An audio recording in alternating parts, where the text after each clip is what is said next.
Good afternoon and welcome to Francis Field on the campus of Greenville University in Greenville, Illinois. My name is Bob Richards along with my partner Jim Plyman. This is SLIAC TV. We have the men's SLIAC final, the winner to go to the NCAA tournament. It's a beautiful day here, James, and the pitch is in great shape. You couldn't ask for two better teams to be in the final. No, this should be a great game. On paper, it is a great matchup, and these two teams are both ready to go. We've talked to both coaches before the game. They're excited. The kids are excited. And, again, like you say, it's a beautiful day. We got a very light breeze blowing. The temperature's in the upper 50s or lower 60s, and it couldn't be any better. Greenville comes in as the number 1 seed. The Scots from Lyon College, they come in as the number 3 seed. They upset the number 2 seed 3-0 on Thursday night against Webster.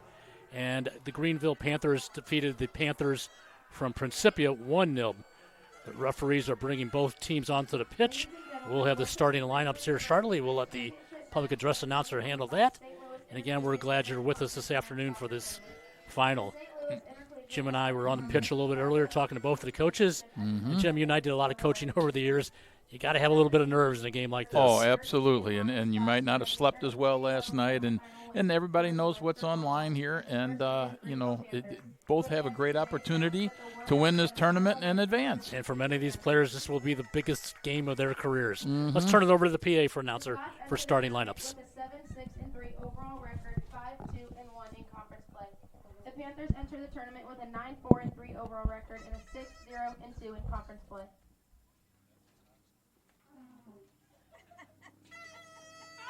Now let's meet today's starters. First from the visiting Scots, who enter this match with a 9-6-3 record and in search of their first SLIAC tournament title.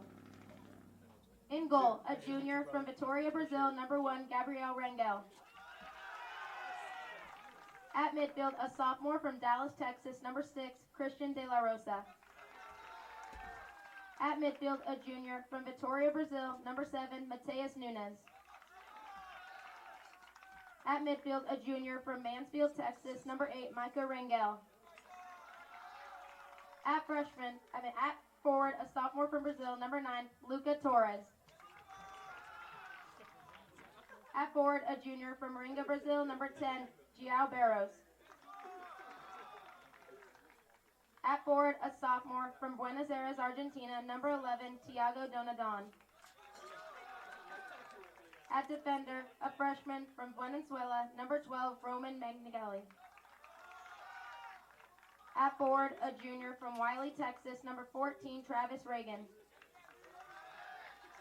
At defender, a junior from Villa Allende, Argentina, number 16, Thomas Biasi. And at defender, a freshman from Mexico City, Mexico, number 41, Leonardo Bravo. The Scots are coached by Emmanuel Santos in his 4th season and assisted by Robert Pope and Ryan Jenkins.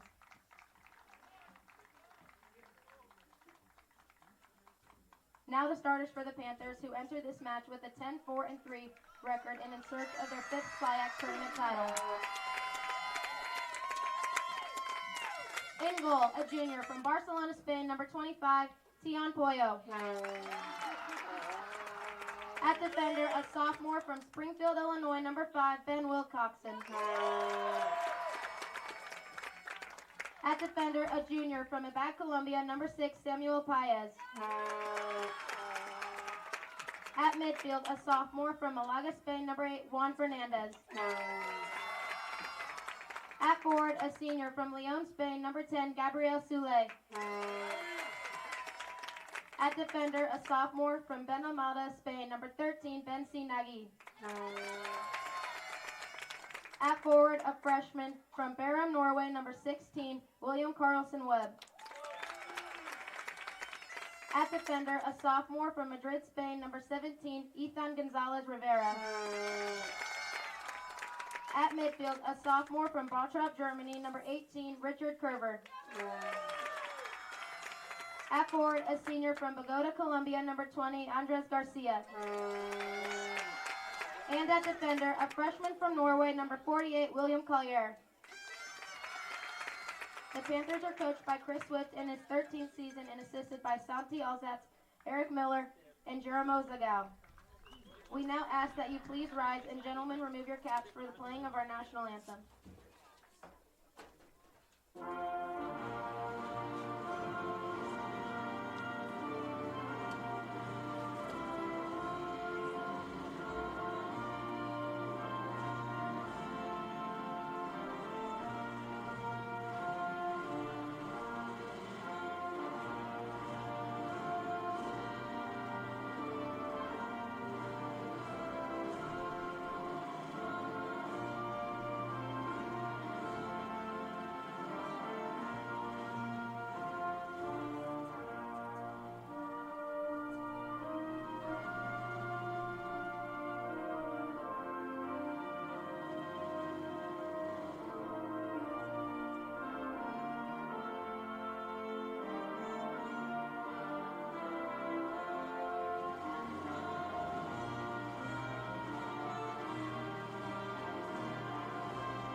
What a great atmosphere we have here at Francis Field on the campus of Greenville University. The SLIAC men's final. And Jim, you couldn't dial up a better day. The weather-wise, the temperature, no wind, no rain. Yep. All I need is some shin guards and boots, and I'm on. There you go. And we're going to see two teams that are playing very good soccer, as you can imagine, as they come into this championship game. Bob, Greenville has not lost since September 30th, and that was to Wash U. And they own the victory against Lyon here, and partly why they won conference, as they beat Lyon 1-0 back on October 23rd. Yeah, Greenville ended up 6-0-2, Webster 6-2, Lyon 5-2-1, Westminster 5-2-1. Very little separating the top four teams in SLIAC. It is a very competitive conference here in the Midwest of the country. Yeah, and Greenville got here. They defeated Principia 1-0. And they got a goal in the 73rd minute the other night. And then Lyon, they defeated number 2 Webster 3-0. They put up 3 goals in the second half. Matthias Nunes and Michael Rangel each had goals for the Scots, and then they got an own goal early. They got 2 goals early in the second half to get them to this championship game. Yeah, the first goal in the second half came very, very early. Right at the start of the second half, really broke that game open because it was knotted up 0-0 at halftime, and Webster actually missed a PK in the first half, late in the first half. Very late, yes, and they really just played tremendous in that second half. Those first 15, 20 minutes had to be some of their best soccer that they played all year. And just for the record, Greenville's won 4 SLIAC championships in the program history, with their last coming in 2023. And this is the first year of postseason eligibility for Lyon as they advance here to this championship game. And the goal you mentioned for the Panthers to win 1-0 over Principia was scored by Richard Kruer, the sophomore. What a through ball he got from the senior, number 20, Andres Garcia, who plays a big part of the midfield for the Panthers. The visiting Lyon College, the Scots are in their dark navy trimmed in white. Greenville is playing on their home pitch because they are the number 1 seed. They're in their home whites with black numerals, and we are ready to go. And we can see numbers pretty well. Yeah, pretty good. I like that. We get tricked quite often by both men's and women's teams in SLIAC with unreadable numbers. Not so today. It has nothing to do with our old eyes, right? Yeah. Any miscalculations, it won't not be the numbers. It'll be our fault. Good crowd gather for this one. We got a little noise going on down below us. Get a little soccer atmosphere. Got the horns blowing, the cowbells ringing. We got Tim Miller producing this game here for us today. The Scots will put the ball into play, and we're off. Scots play it back and now flip it long. Chested down by Garcia. Scots pick up the loose ball very quickly. Collier getting a toe on it. Garcia goes wide. Finds Sule, the senior out of Spain. He'll play it back to Wilcoxon.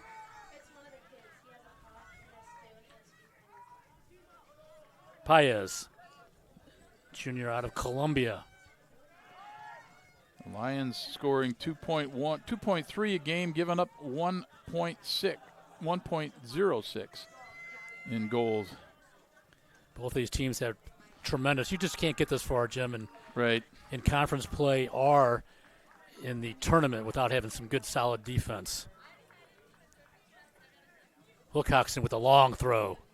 Chested down by Webb. Skips across the touchline. Webb will throw in Greenville. A lot of action going on this campus today, Jim. There's American football behind us. And the beautiful game in front of us. Volleyball as well. Long throw. We'll do it again. And Greenville averaging 2.8 a game, giving up 1.1, so the stats are pretty even. Sule. Tucked into the corner. He's going to win the throw. We may see a long throw here, Jim. Set pieces become such a big part of the That's what we talked about game. on Thursday night. See Collier scampering up from his center back position. Only a freshman out of Norway. Brings some height. Ball played back to Garcia. Here comes the cross. Nicely taken. Collier with the head. Over the bar. That's what he was there for. That's what he was there for. Well worked set piece from the Panthers. Goalkeeper is Gabriel Rangel. For Greenville, Tian Poyo patrols the goal. 59 beautiful fall degrees. Through midfield. Got the overlap. Nice overlap out of the back. Good combination of play here. Reagan didn't get that ball through. Fernandez plays back to Garcia, plays it wide. Wilcoxon.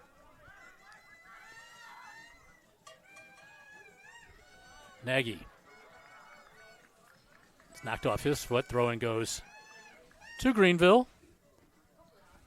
Thank both coaches for a couple of minutes here before this game, Jim. That Chris Swift in his 13th season. Always, obviously, both these gentlemen fun to talk to for a few minutes. Manuel Santos in his 4th. A great conversation with him about World Cup history. Yeah, wasn't that fun? He's a gentleman as well. Uh-oh. Loose ball picked up, but recovered. And Nagy plays it back. Now sent across field. Looking for Rivera. Pass cut off by the Scots. Reagan finds Nunez. Good job coming back there by Greenville defense. Rivera looking for some support. Finds Kerr. Plays it down the line. Webb. Takes it in the corner. Cross is blocked. And ball spun back and stayed in play. Nice job in the defense there by Christian De La Rosa. Paez marking closely there. Wins the throw for Greenville. Plays it back to Collier. Keep an eye on De La Rosa. He'll be all over the place in this one for the Scots. Nice ball. Sule cuts to his right. Ball skips across the byline. We'll have a goal kick.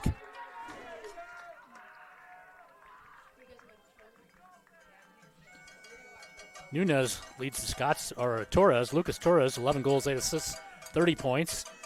Mateus Nunez, I've got down for 10 goals, 9 assists, 29 points.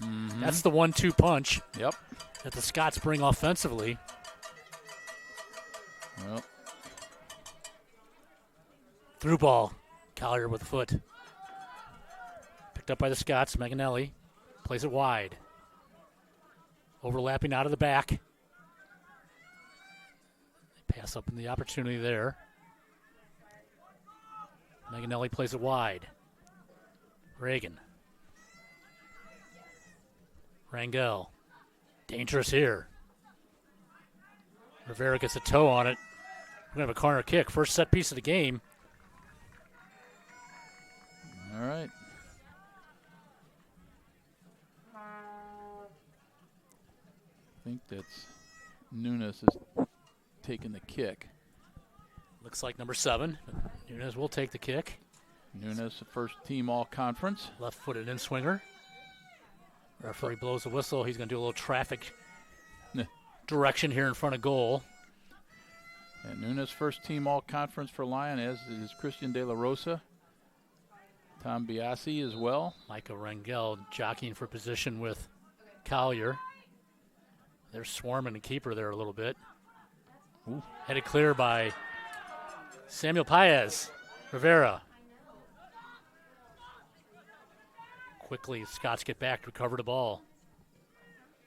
Reagan plays it wide. Nunes. Back to Reagan. Scots get the midfield reorganized here a little bit. Nice job of possession. Biasi switches across the field. De La Rosa. We're in the captain's armband. Long ball is going to be out of reach. Well, a goal kick. A lot of possession there by Lyon. Couldn't generate the opportunity they were hoping for. Greenville will have their first goal kick of the afternoon. Again, the number 1 seed and the number 3 seed here, battling out for the automatic bid to the NCAA Division III tournament to be announced, imagine, Monday afternoon. Nice job by Collier to get ahead on that one before the onrushing Barros could get to it.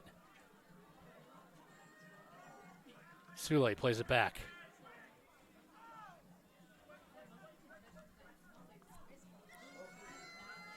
Wilcoxon with a run out of the back. Pass Nice off target, step looking up. for Webb. Yep. Oh, give it right back. Kerr with the steal. Nagy.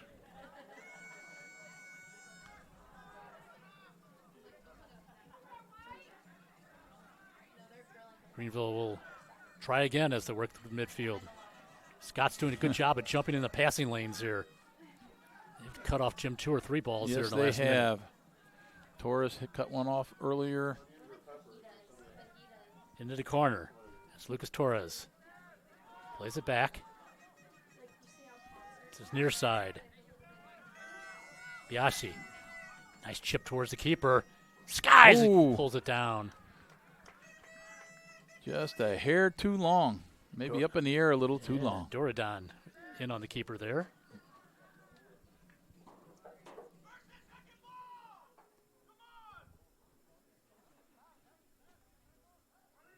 Whoa. Yeah, we've seen a couple slips A little earlier slip slide there. on Thursday as well. That during the semifinal games. Rivera holds it in with a touch. Cuts it across the face of goal. And cleared.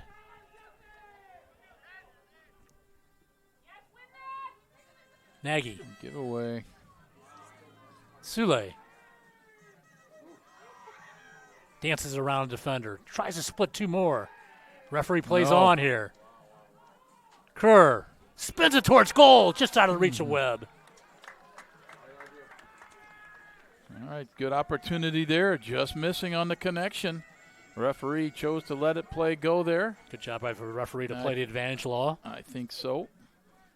Kerr got a nice cross just out of the reach of Webb. Dancing through the 18 inside of the 6. We've played 9 minutes.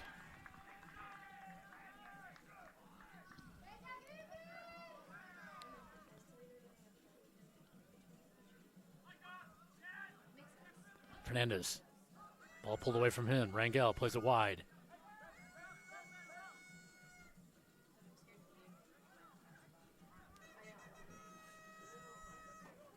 Look at the Scots roster, Jim. Not a lot of seniors on the roster. Pretty young team. Uh-oh. Webb. There's a giveaway. Got it to his left. Nice defending. De La Rosa. Slides across. Webb with just a little bit of a heavy touch as he got inside the 18. Well, De Rosa helped out his teammate after the giveaway there, Bob. Reading the play well, came across, got the clear. We'll have a throw in here by Paez.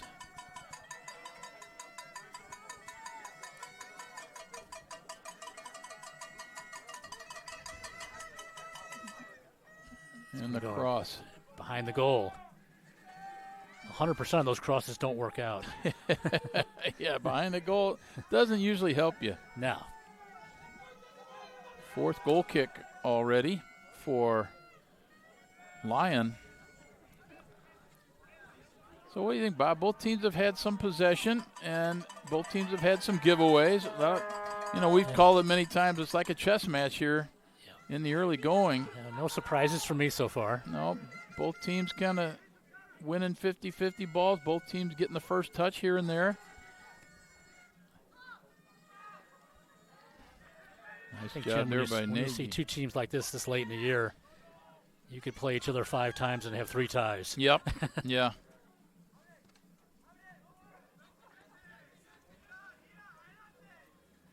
Maybe split 2 of the games and have 3 ties. That's how close the talent level is. And, you got to make your own breaks. Let's see who makes them today.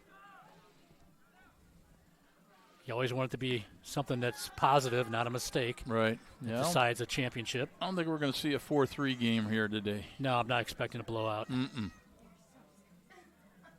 But you never know. Webb gets ahead on, flicks it. Kruer trying to bring it to ground. Turns on nicely. He makes a run towards the center of the pitch. His touch a little heavy, gets away from him. Yeah. We'll push that out a little too far. De La Rosa was there for the clear. They're going to bring this. Yeah, it was cleared. I thought the referee was going to bring the ball back. De La Rosa went down there. Yeah, I think the referee was having a little conversation with Mr. De La Rosa.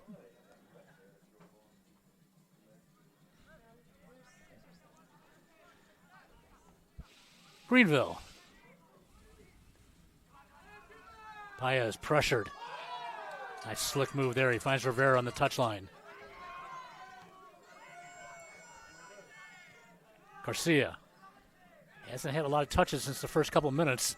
Gets a nice pass through there. Kruer unable to get on the end of it. Oh. Wilcoxon.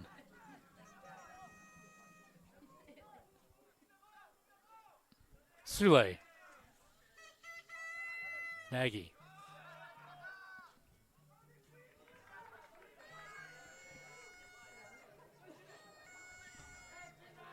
Rivera.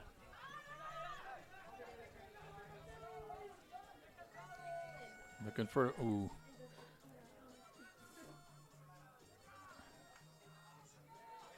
Nice steal there. That's clean. Very clean. All ball. Garcia sends it wide. Wilcoxon with a run out of the back. He wants to overlap.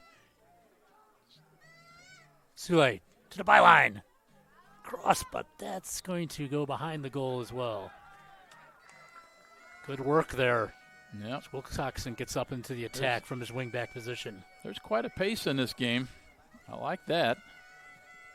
I like the aggressiveness both teams are playing with.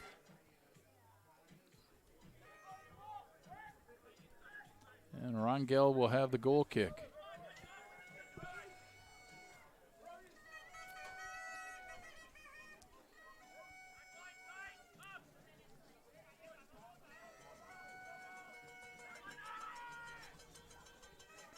Nice little flick on there. Rangel. Down to Dunn onto that. Wilcoxon runs him down. Keeps it in. Rangel picks up the loose ball. Don't have much time. No, you better keep it moving. Scots go wide.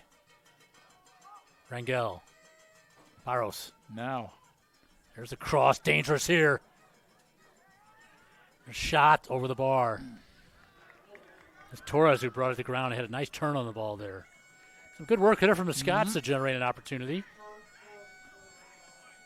Nope, this is kind of what I was expecting, hoping to see, and that's what we're getting.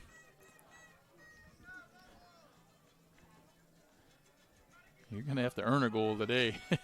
In my humble opinion, man, this got to be earned.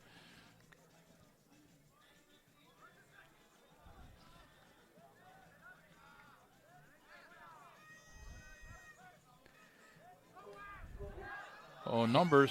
Oh, got the handball. Handball on Webb. Good call. I think that's the first foul of the game. 15 minutes in. De La Rosa with the restart. Nice tackle from behind. Scots recover.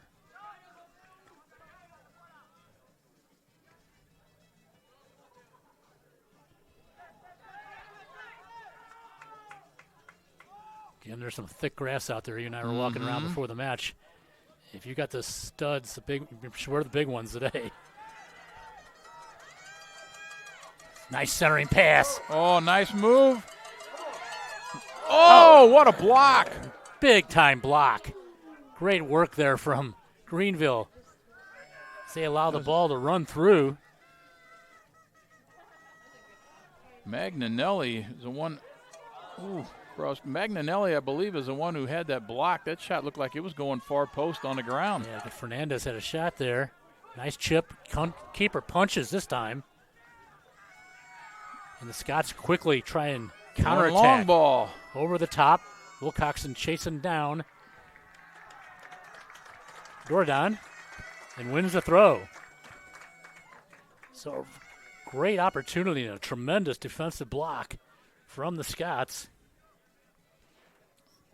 Tell you, from my vantage point, that looked like that was going to go. It looked like it was going far post, didn't it? From our angle.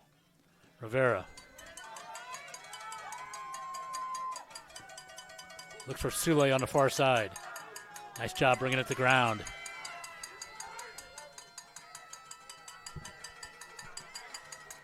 Nice play there. Good defending there from Bravo, the number 41. Throw in. Greenville. Played about 17 minutes of the first 45. Bob Richards, Jim Plyman, Tim Miller.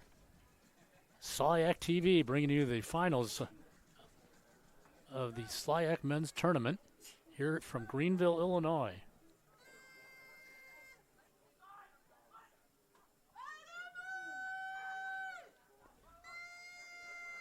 And without our producer engineer, Tim, our fans will be seeing nothing but blank screens. That is correct. Saying, where's the broadcast?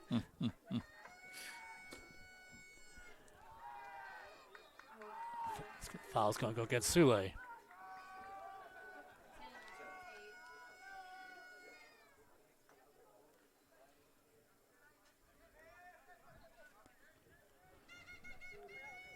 De La Rosa plays it wide. Nice job. Step up. Paez finds Fernandez. Garcia. Looking for Sule. Gets a head on it. Kerr with a shot opportunity. That's blocked by De La Rosa. Ooh. Ball was semi up for grabs there. Ball was floating in the air for a few seconds.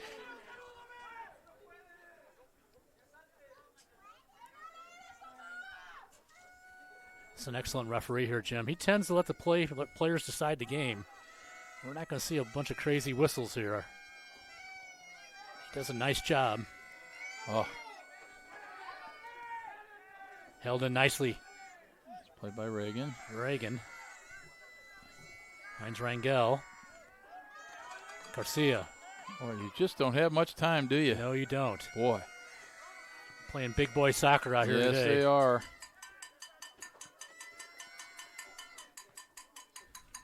Nagy.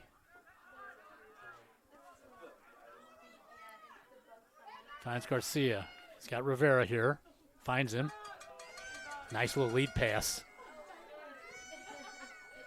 That's ball is staying in, Bob. He's going to call a foul.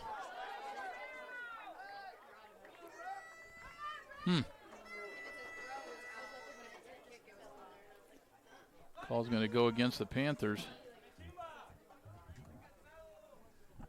These guys playing a very high pace. They get a little breather here. Got one of the Scots with his Yeah. hands on his knees. Yeah. That was Reagan. Yeah, took a little hit on that last play there. So we're going to get back to it. Clock continues to run. We're 20 minutes into the first 45. 0-0 here. SLIAC Championship Soccer on collegecast.com.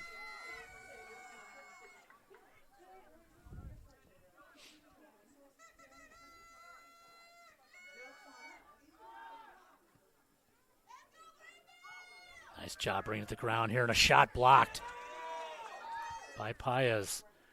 That was off the foot of Nunez. Both teams, Jim, getting into the shooting lanes and blocking shots. Again, it gets back to that not having much room to do anything. And both teams marking well.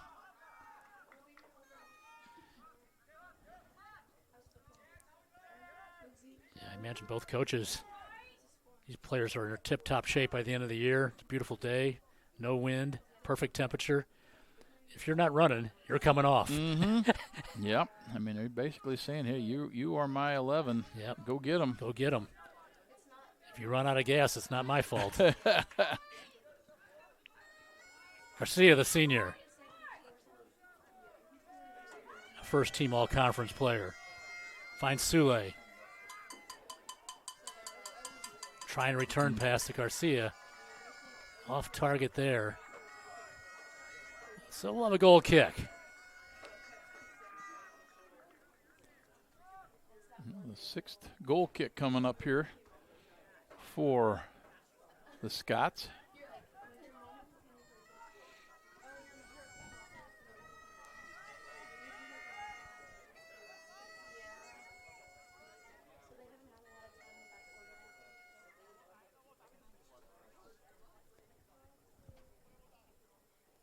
Rangel drives it across midfield. Knocked back in the touch by Bravo. See a couple of Greenville Panthers loosening up on the sideline. We may be seeing some movement in the starting 11 here for Coach Swift. We'll see. Pass knocked down by Nunez.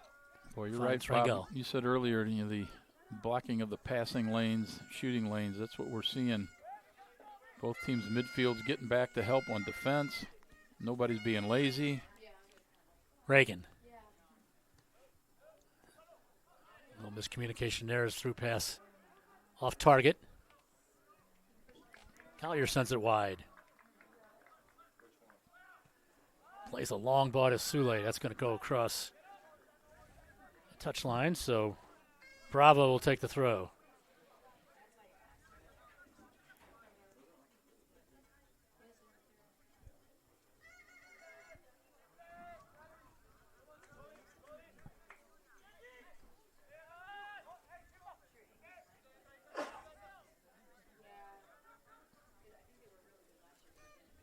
De La Rosa plays it up the field. Goes wide.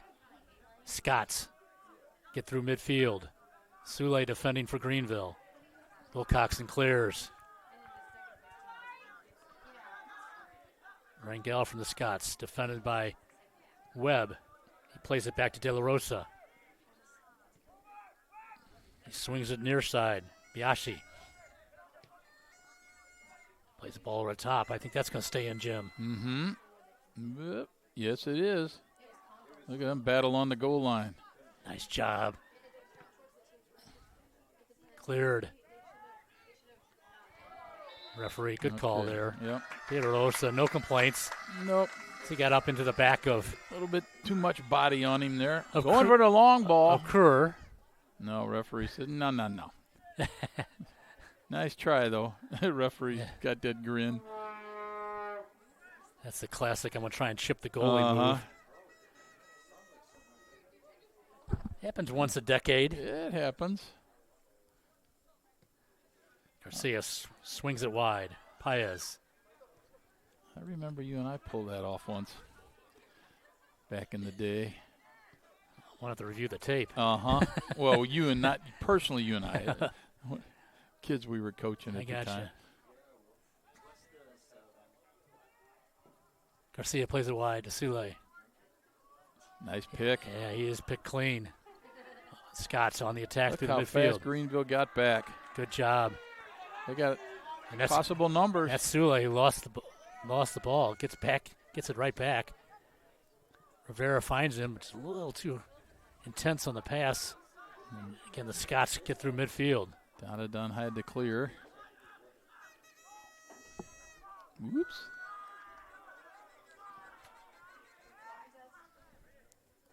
Manganelli.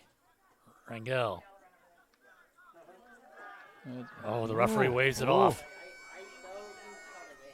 As I mentioned, he'll let you play. Ball goes in the 18. Rivera. His clearance is blocked. He gets the return pass.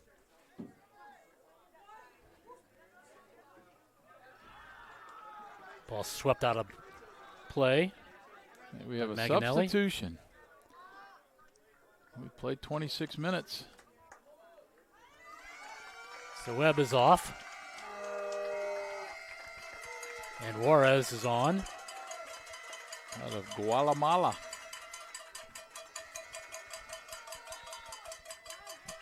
He's a junior.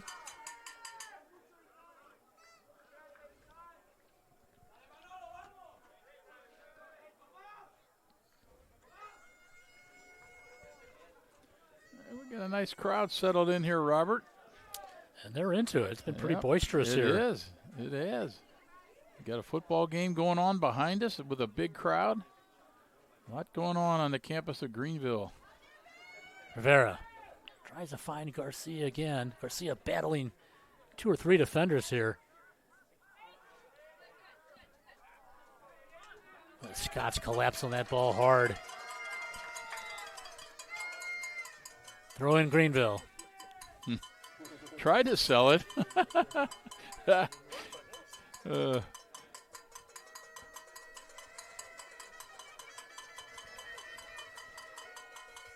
Like a referee let everybody, all right, let's get resettled here.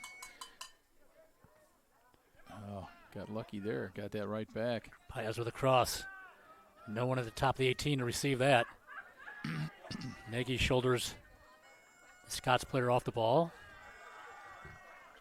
Ricochets off of Donadon.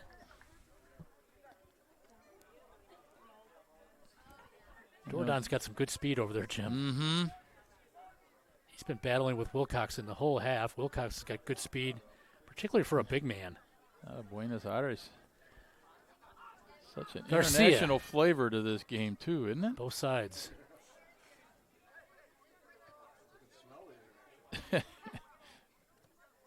Yeah, it's not just Central Illinois Farm Bar he's playing here today.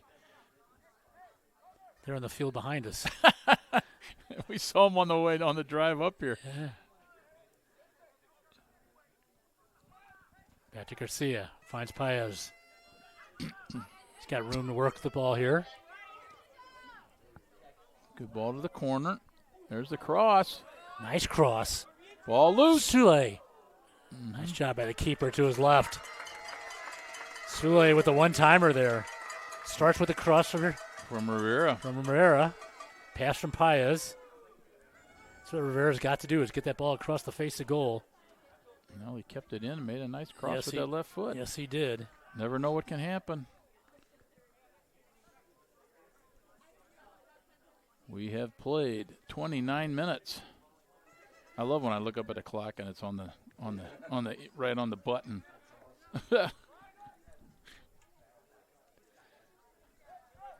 Del Rosa. Nice chip up the field. Finds Barros. Doradon. Nice through ball there. Ball. Torres. Inside the 18, cleared by Paez. That had a little pace to it. Oh, yes, it did. Greenville defense had to be very alert there. That was some nice work from the Scots. Nice They go move. back on the Another attack. nice move. Oh.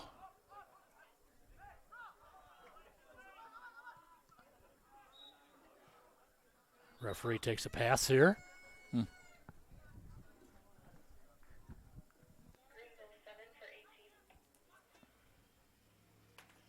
So he's going to present the ball here to the Scots, and we're off and running here.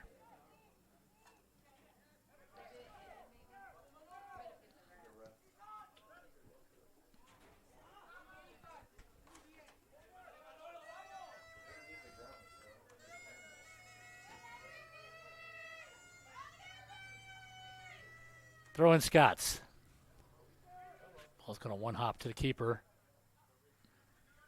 No problem there for Tian Poyo. Poyo comes into the game 1.08 goal against average, 3 shutouts, and another shared one as well.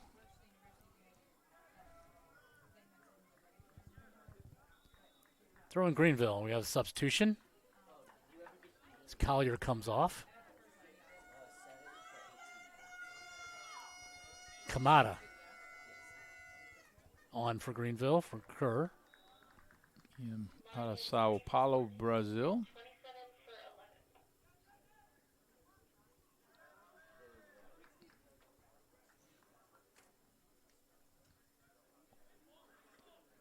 The wind has just almost completely died here at the moment. It's great. It is. Keeps us all a lot warmer. I know the players enjoy playing in no wind. Sule. Oh, he let it go. Everybody hollering for handball on that cross. Might be one of those inadvertent. You just have the feeling that Sule is going to make a mark on this game. He's had a lot of touches in the first half for Greenville. Substitutions for both teams. Looks like Will Malone coming on for Nagy for Greenville. Jake McCurdo's coming on, play this right back spot. So both coaches digging into their rosters. McCurdo from Scotland on the Scots. Tulibody. Probably not saying that correctly, but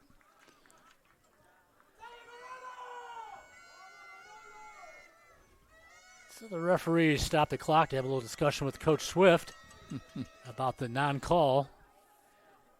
The Greenville Panthers were adamant that there was a handball. Yes, they were. If there's anything more controversial in this sport, Jim, I don't know what it is than the handball. Yep. Especially around the penalty area. Almost with any sport. That's got to be one of the more difficult rules, if you will, to decipher. Garcia. Nice job by Paez to clear. McCurdo's got to get back here. There he comes. Juarez with a run.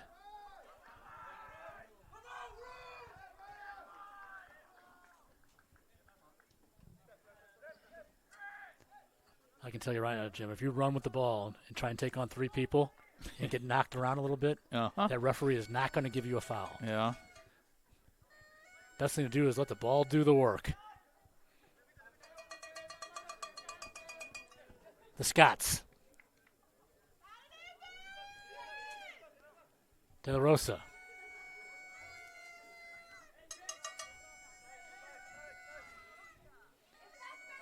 All right, we played 33 and a half minutes. Rangel back to De La Rosa, back to Rangel. Scott's showing a lot of patience here as they want to build out of the back. Foul's going to get. Goes Biasi. Yep, foul on Kamada. Good call there. De La Rosa, Rangel.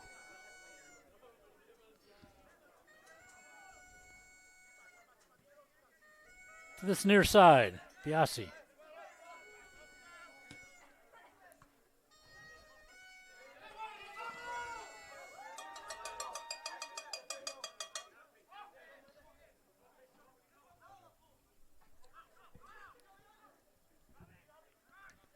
Good communication there by the Scots.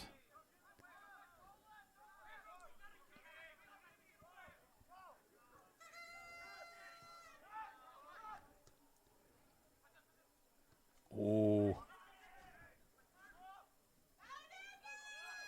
Scott's Take building it up the top of the 18. Oh, easy block. Nunez shot blocked. Ball goes wide. That was Garcia that had the block.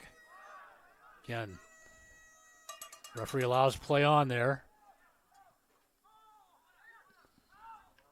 Malone. He's fouled. Yep. Barros pleading his case. But, sir.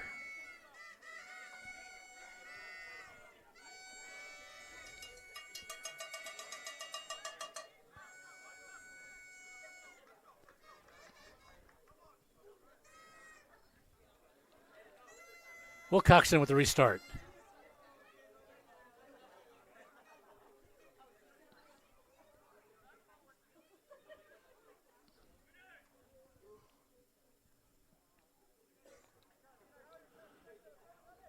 Jim, as this game progresses, you just want to keep things simple. Keep the ball moving. Yep, don't try to do too much, yet you got to play defense. You got to support your teammates at all times. And I think we've seen that. De La Rosa swings it wide. Garcia defending. Nicely done there. That was nice, wasn't it?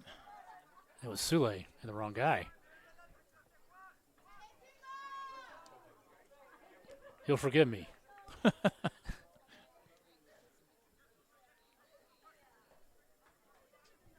Wilcoxon, nice move there. Finds Malone. Plays it back to Collier. Greenville over the top.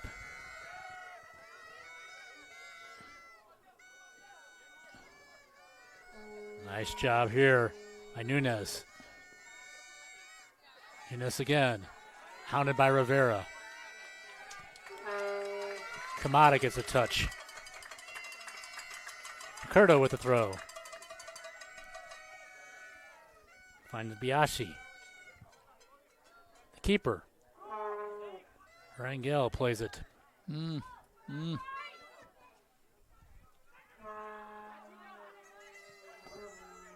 Collier wins ahead. Yeah, height mismatch there.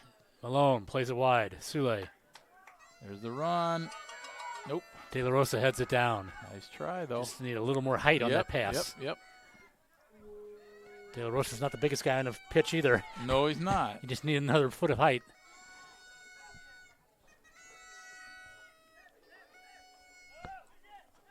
Reyes.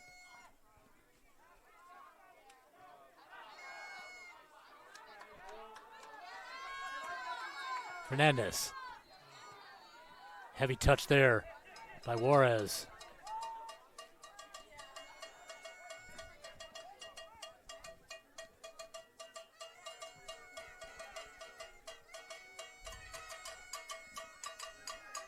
Collier knocks it into touch.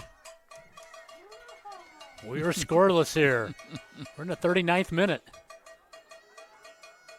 You're watching SLIAC TV, the championship match between the number 3 seed, Scots, and the number 1 seed, Panthers. McMurdo on the overlap. Didn't get it to him.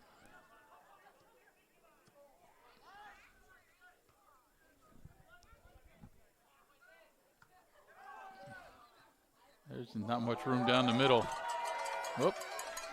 Fernandez looking for Kamada.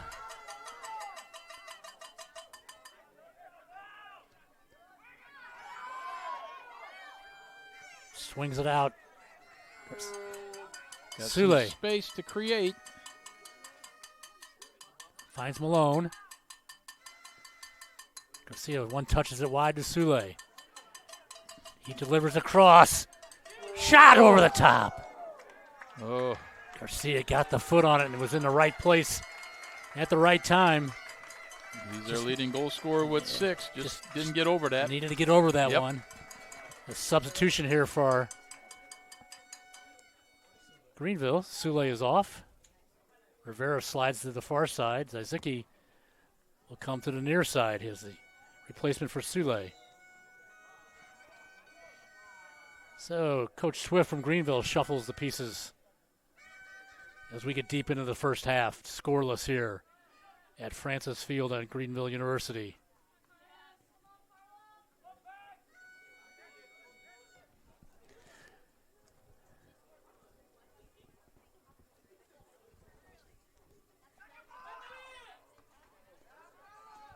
we're 40 minutes down. 5 left in this first half. There's a runner. Didn't get it to him. Paez. Rangel pulls it down. McMurdo plays it back.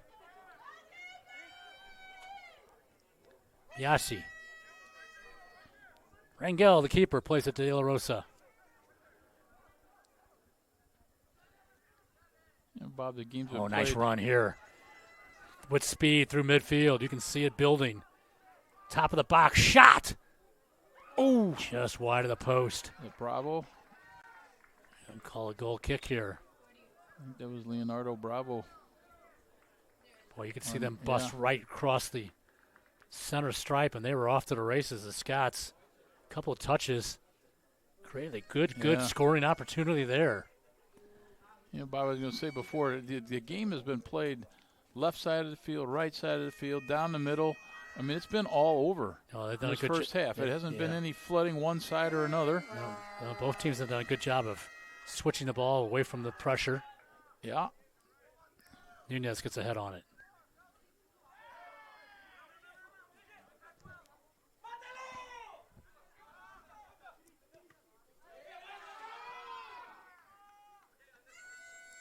Paez scampers back in defense. Torres hasn't had a lot of touches. Torres with 11 goals, 8 assists, 30 points. He is a big goal scorer. Scots play it wide, nicely done. McMurdo, his cross, somewhat deflected, but lands in the keeper's. Waited a split second too long there. They're going to say the ball it was out of. It was out and came back across the line before it came back to the keeper. Okay. This is a big call here. So a corner kick here for the Scots. Late in the first half. As the ball spun back towards the keeper, it had already crossed the byline. Nunez with the kick. AR makes the call. Nice job there by Greenville to get ahead on the ball. And that was Kamada who got a touch inside the 18. Bravo runs over to take the throw. Finds Torres. Back to Bravo. Rivera clears. Zizicki defending. No. This foul's going to go against Malone. That one, maybe. Referee stops the clock.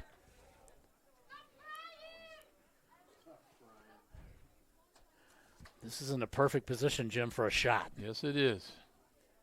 So if you got a free kick specialist, this is where you break them out if you're the Scots. I'm sure they work on it at practice. It would be about, let's see, 18. Maybe another 5 yards. Yeah. 24. Yep, maybe. Yep. That is Reyes that is down. It's the second time he's been on the grass here.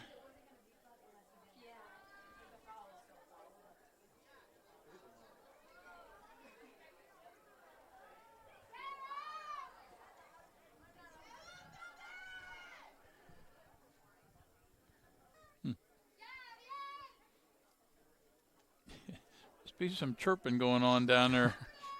Fans are having fun. The referees out there pointing to both teams. All right, it's going to be about 24 yards out.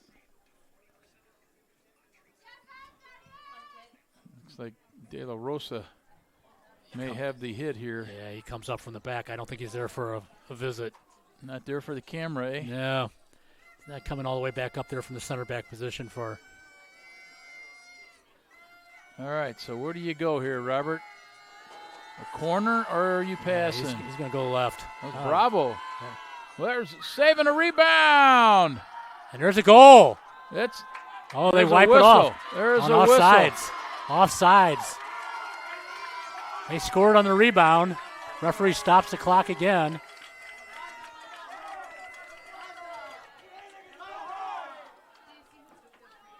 So they call the offsides on the rebound. Greenville dodges a huge bullet there. Keeper got the ball, Jim, but the rebound got away from him. It was a huge rebound, jammed in by the Scots, but the offside flag had gone up. The player was caught in the offside position after the initial save from the keeper.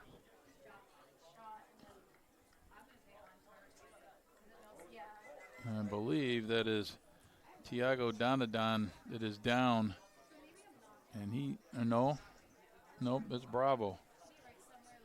He's the player who took the shot. He is. I think did he did. He slip on it? He did. He lost his footing, and he may have done something to the ankle area. Ankle or knee. And he is in some discomfort. Yeah, his feet were out out from underneath him, Jim. Yeah, I think that's a knee that they're messing with, that he already has wrapped. It's hate to see anybody have an injury in a final like this.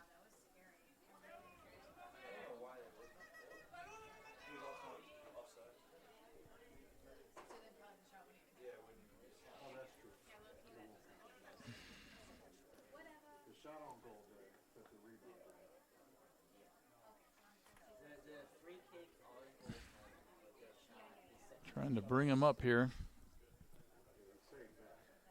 And certainly doesn't look like he put much weight on that knee. Nope.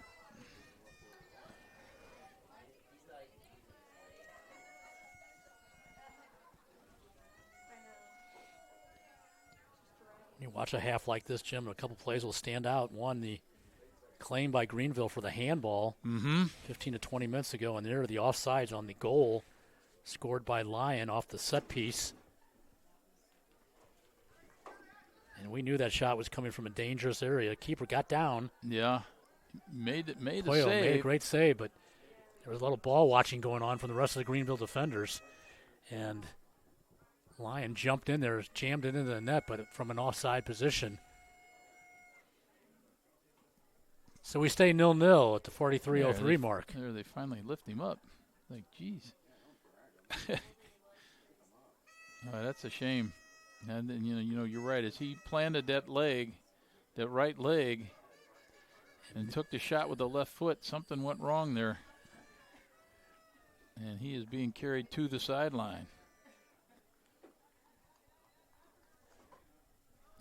So we've got a minute 57 left here in this first half after the injury. Referee puts the ball back into play. So we've had an exciting first half of action here. What do we have left in this final minute and a half?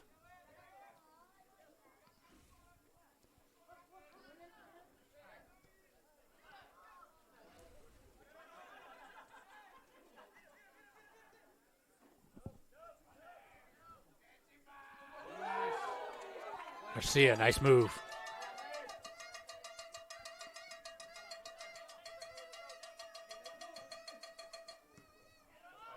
Nice job by Maganelli stepping in.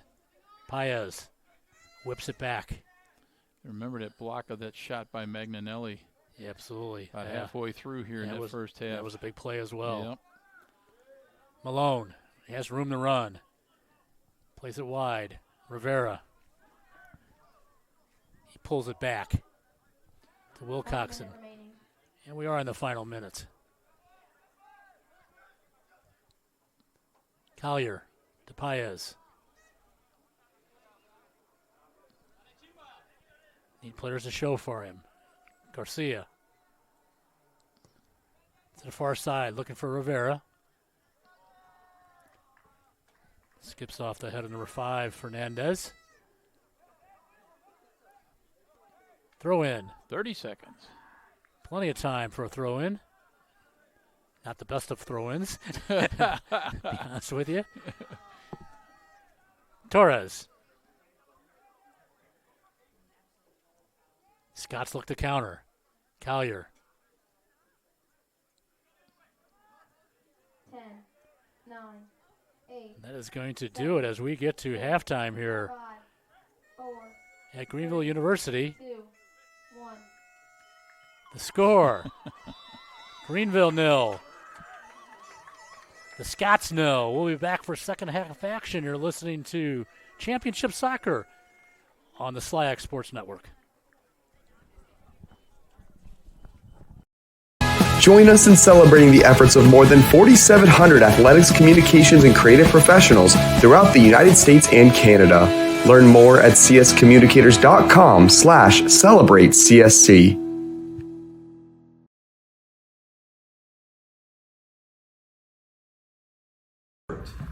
So as leaders, do we need to be courageous? Yes. So we need to do what's uncomfortable when we don't feel good about ourselves.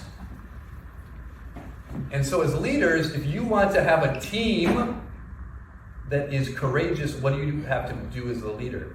Courageous. You have to model. You have to model courage. If I'm a coach or a captain who's asking my team to be vulnerable, what do I have to be? If I'm a coach or captain who's asking my team to be selfless, what do I have to be? If I'm a coach or a captain who's asking my team to stay calm under pressure, what do I have to do?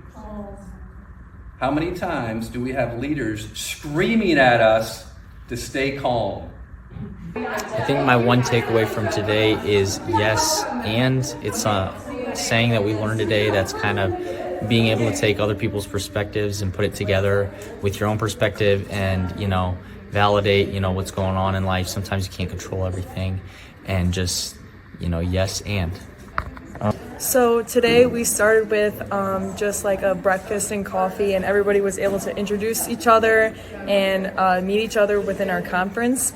And then we started with our first speaker, and we talked about leadership and what it means to be a leader.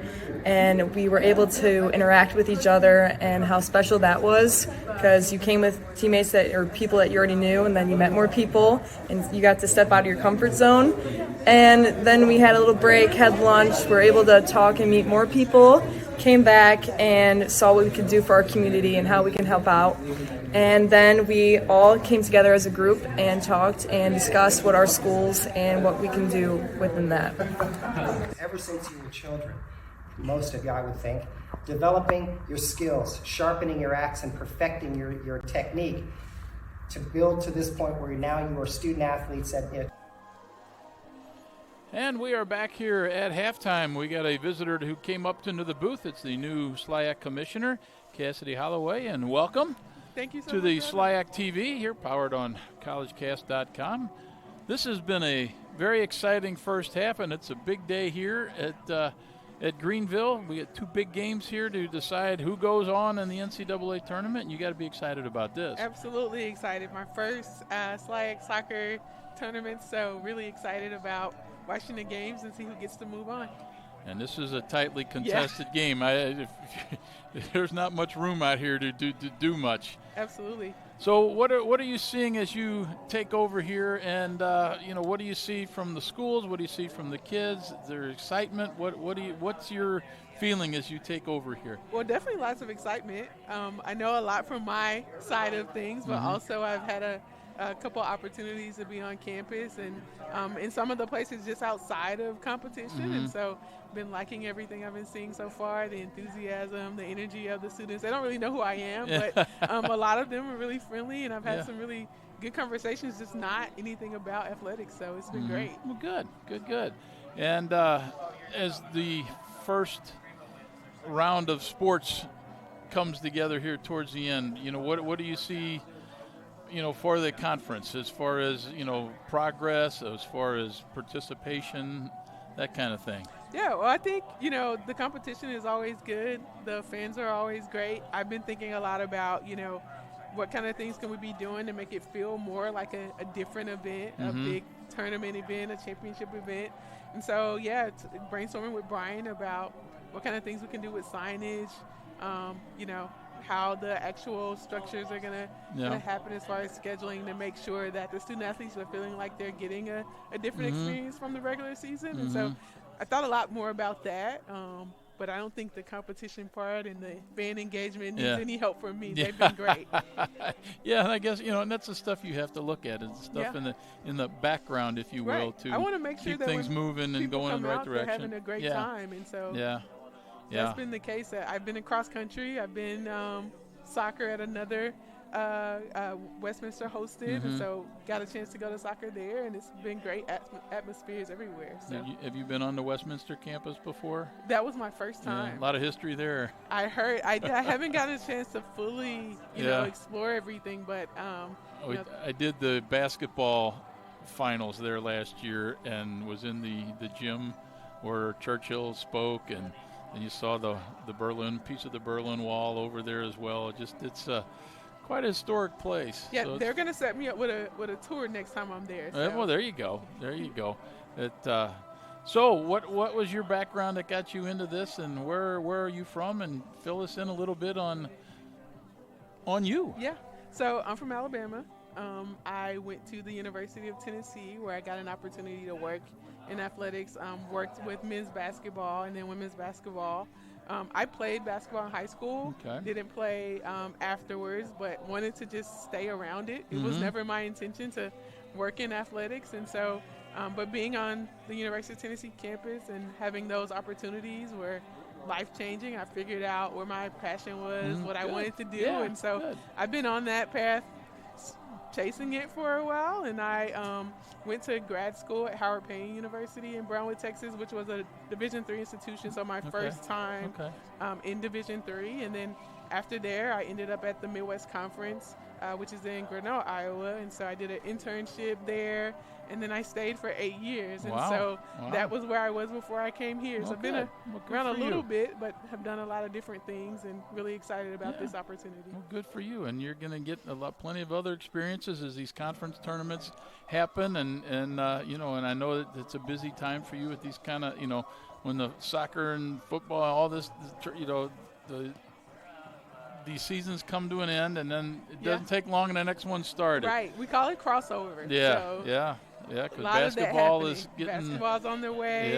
Volleyball is wrapping it up, getting close. So lots of things happening. Well, good. Anything else you'd like to add? Is what you're seeing, feeling? No, I'm just really excited to be here. Okay. Grateful for the experience. Again, I've been to a couple of the regular season matches, but the tournaments always feel they have a little bit more on the line. On the line, exactly. And the fans get into it, the athletes get into it, and so I'm just excited for that. And we're talking, the fans here. There's an international flavor. So many kids from different parts of the world playing the game, and you got the fans, you got the horns going, you get. And get the music going, and I mean it's kind of fun. Yeah, absolutely. I've been enjoying it. Yeah, it's good. I've been a bit of a spectator here, so Brian's running the show. He's getting great video and pictures and things, and I've had a good opportunity to just kind of take it all in and talk a little bit. Yeah, well, good. We're glad you came up. Feel free to come up in between the next game when the women play, and then I'll let Bob take it. Get you for some questions. Thank you for having me. But thanks for coming up. Absolutely. I really do appreciate it. Thank you. Thank you very much. Nice to meet you. All right. So that is Cassidy Holloway. She is the commissioner now of the SLIAC conference. We'll take a break here. We've got another 7 minutes or so for our intermission. And you, again, are listening to SLIAC TV that is powered by collegecast.com. Join us in celebrating the efforts of more than 4,700 athletics, communications, and creative professionals throughout the United States and Canada. Learn more at cscommunicators.com/celebratecsc.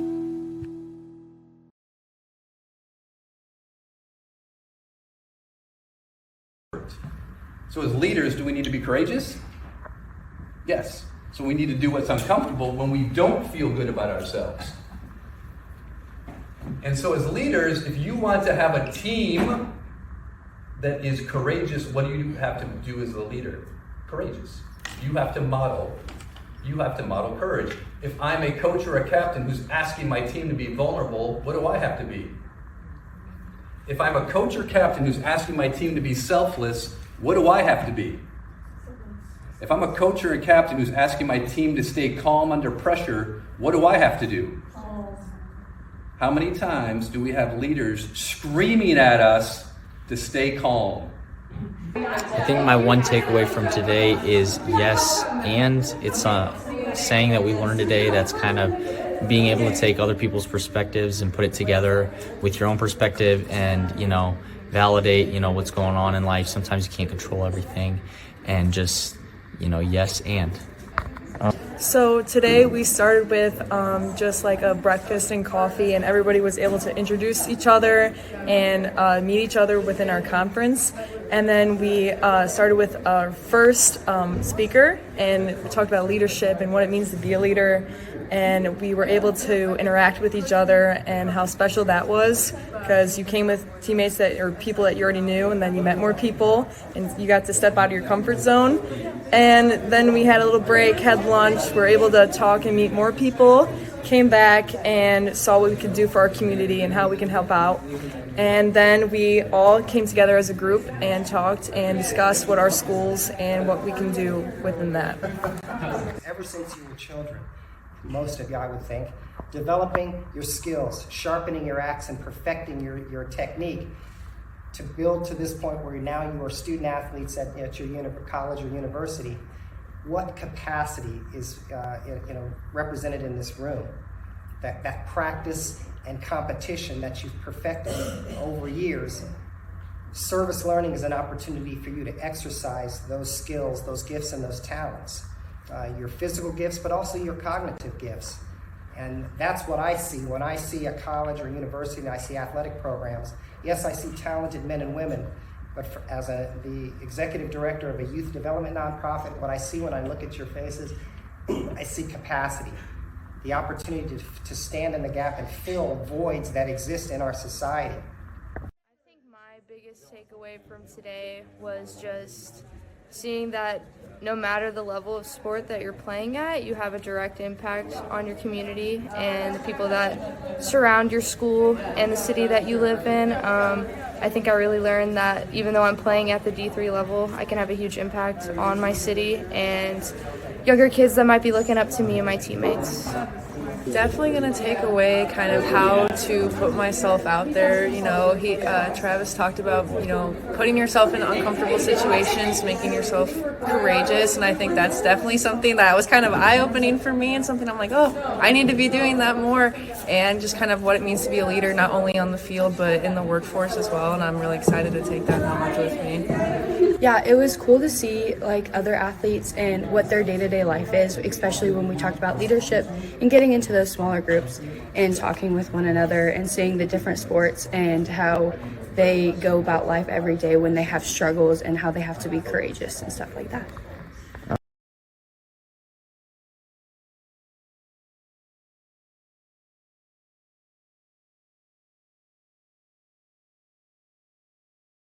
I've had a great time with our Special Olympics event. We've been able to connect with a variety of athletes and just see my sister flourish in an environment where she's a star. It's at the heart of Special Olympics and everything they do. The inclusion's massive, and Division III is the best environment to foster that in.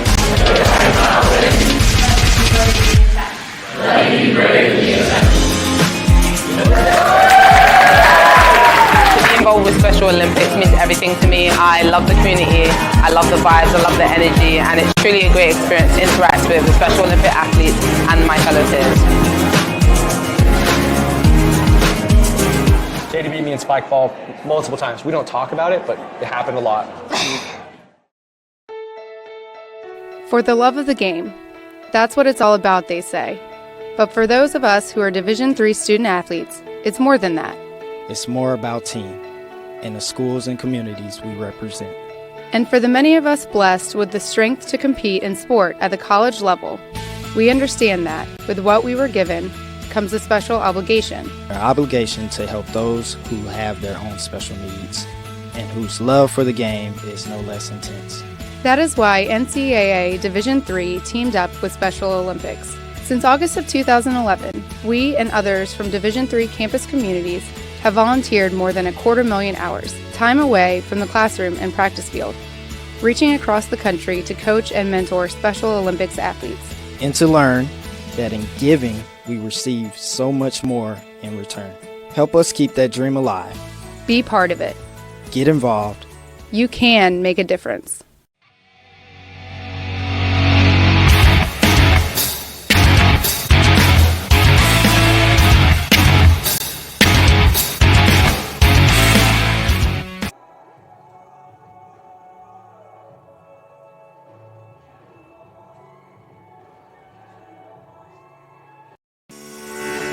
want to say thank you. You know, a lot of your work doesn't get the appreciation that it deserves. What you do is lift up all of us, and you do that so selflessly.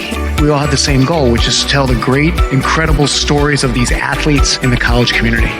That is why we are a great team as storytellers in this room, is we have to work together through really challenging, sweet moments. Thank you to college sports communicators all across the country.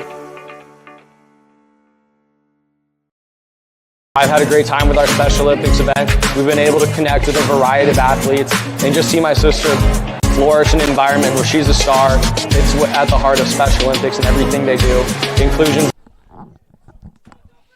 Welcome back to Greenville University. Bob Richards, Jim Plyman, and Tim Miller, SLIAC TV. This is the finals, the men's finals, the winner to go on to the NCAA tournament.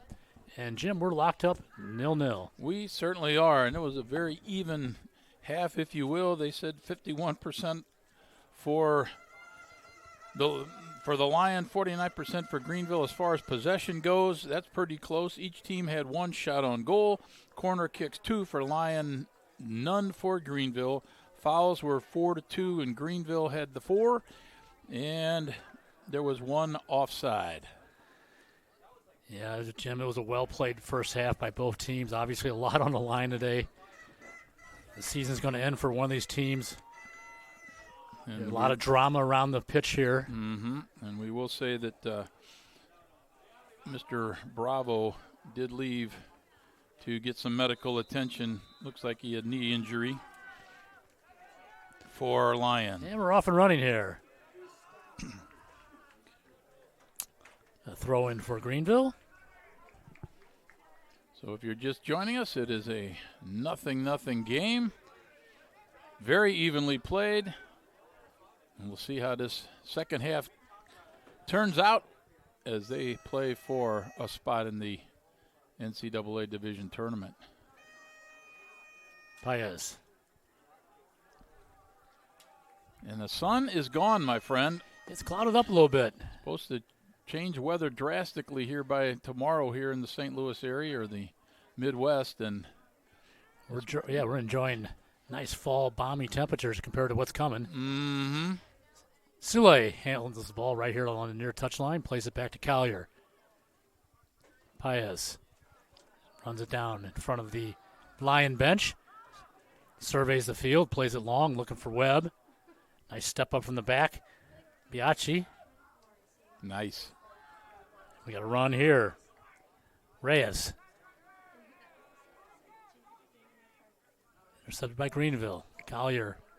Wilcoxon. Greenville will try and build something through the midfield now. Wilcoxon's ball misses targets, but Webb's going to challenge here. And he's going to win the throw-in because of that pressure. The ball skips away from the number 5, Salvador Fernandez. The Greenville number 5.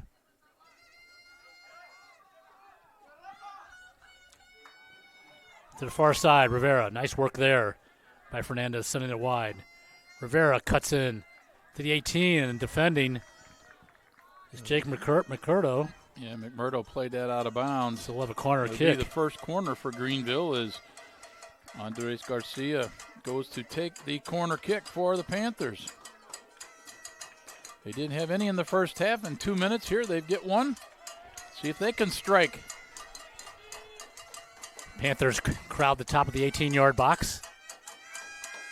And some of their taller players up there. It spins towards the 6. Ooh, right. Foul's going to be called against Greenville. Our referee. A little push from behind. Scoraira, he was all over that one. Referee stops the clock here as we got a Scott down. Referee runs over to take a look.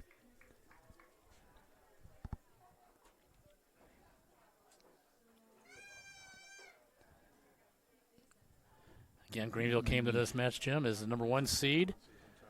Lyon, the number 3 seed. They defeated the number 2 seed in the semis, Webster, 3-0 on Thursday. Panthers defeated the Panthers of Principia, 1-0. I think the injured player down is Ariel Reyes.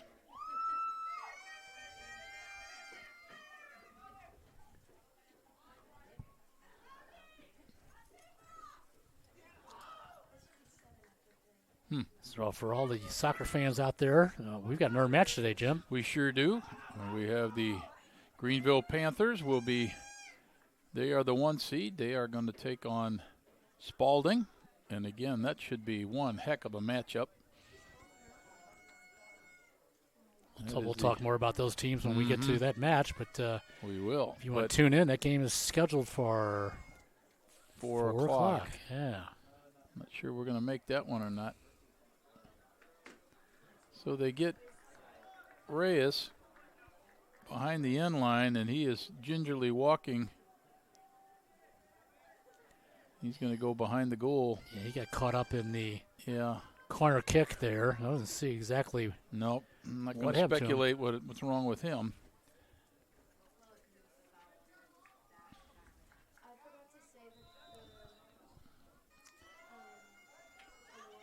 Scots play it short.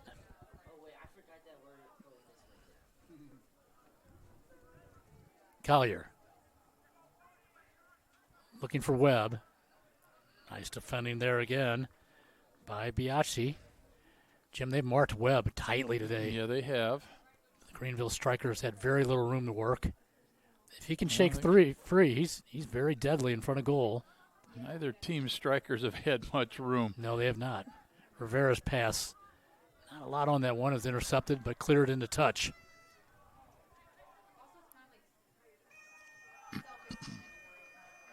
Throwing goes back to Lyon.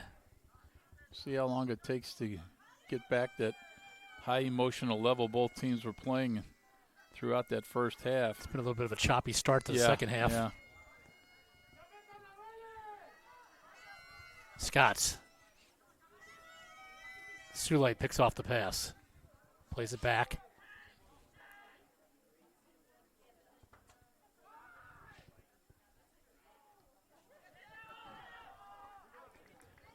That goes out of bounds off of Don. So a throw in here for Greenville.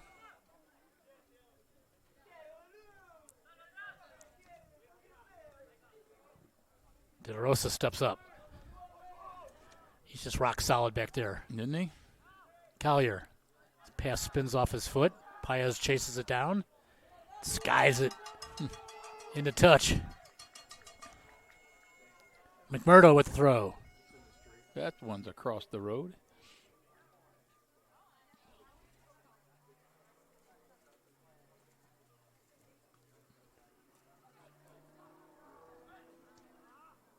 Wilcoxon sends it back across the field. Rangel lets it roll across the line. Well, we'll throw in again for the Scots. Both teams look a little tight here in the second half. Yeah, that's why I said before, I don't see the foul goes against Greenville here. It's more like little, like you say, little tight, little cautious maybe. Foul called against Juan Fernandez. De La Rosa gets over this one. Where are we going here? Penalty dot, far post. What do you think? I think he'll look for the penalty spot. There it is, right there.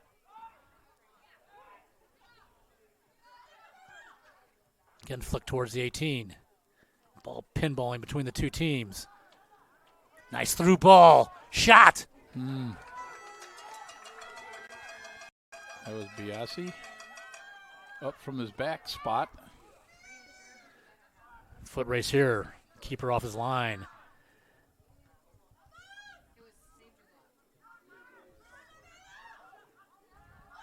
Ball played wide to Rivera. Nicely done.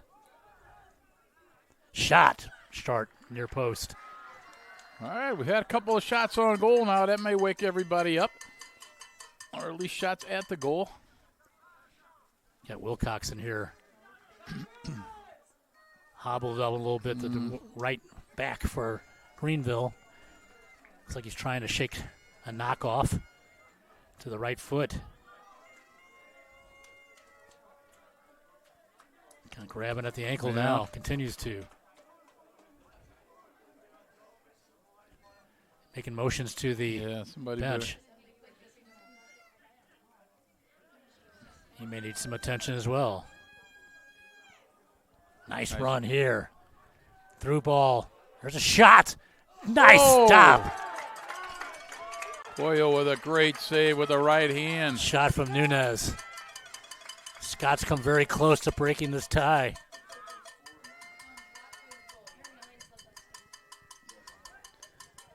Tremendous save there for the Greenville keeper.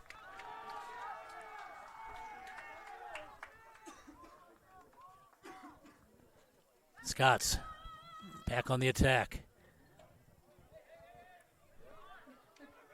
Throw in, Scots. Fernandez with the throw. Oh. Gave away the possession. Hits him in the knee and out it rolls.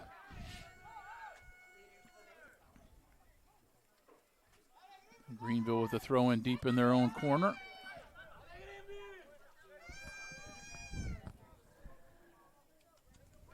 Flicked on nicely. Fernandez finds Rodano.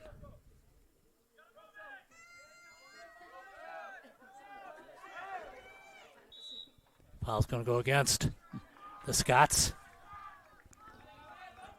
As Barros pleads his case with the referee. He wanted the foul before he committed one on the Greenville player. Yeah. Not going to give me one. I'm going to get one myself. Wilcoxon will put the ball back in play. Played a little over 8 minutes in this second half. Going to the corner, Bob. Sule. He's danced through that corner many times on this field over his time at Greenville.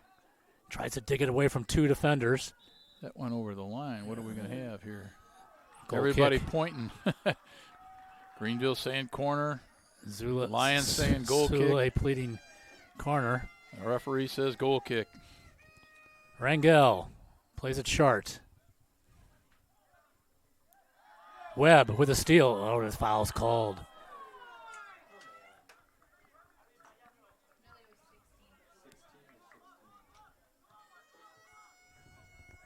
Webb called for the foul.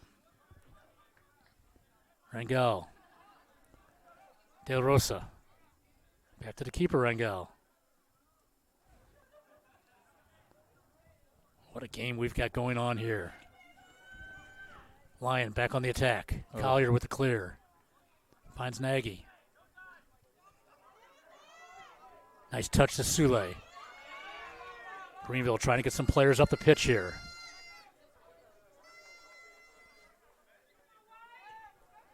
Back to Wilcoxon. Looks like he's shaking off that knock he took earlier. To the far side. Paez.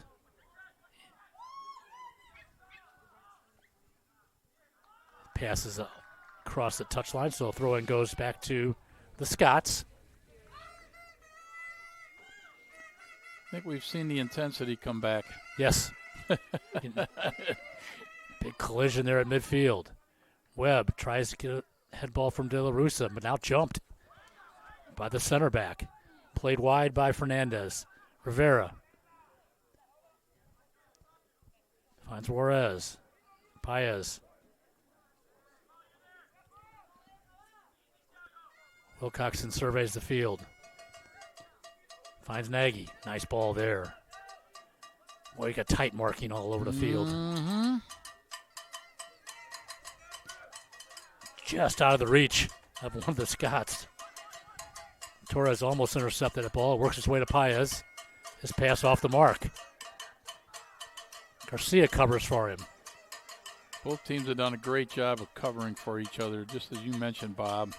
Rivera with room to run. Tries to split the defense. The foul's called. Oh, the referee allows play on.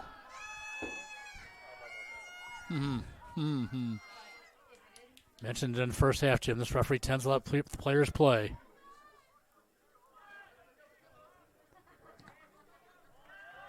Off the Scots throw in Panthers.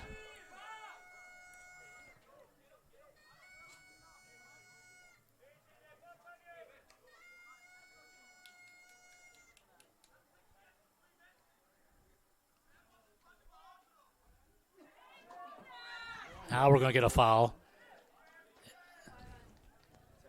as Salvador Fernandez wraps up Sule on the throw-in. That was a good call. I agree. His arms wrapped around his shoulders, around his neck. Collier goes up. Paez goes up from the back. There'll be targets. Wilcoxon comes up from the back. Another target.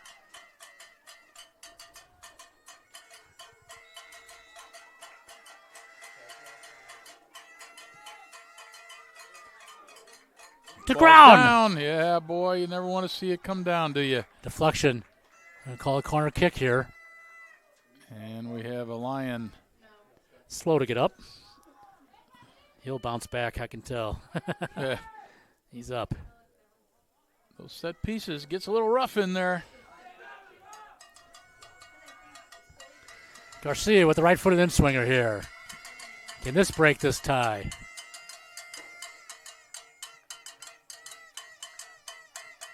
Spins it towards the top of the 6.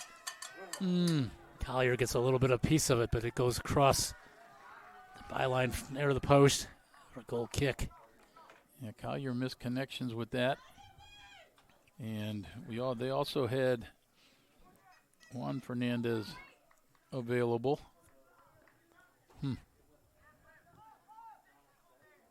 One touch with speed. Here comes the Scots on the far side. Cross. Head ball wide. Good work by the Scots there. Yep, that's Mateus Nunez.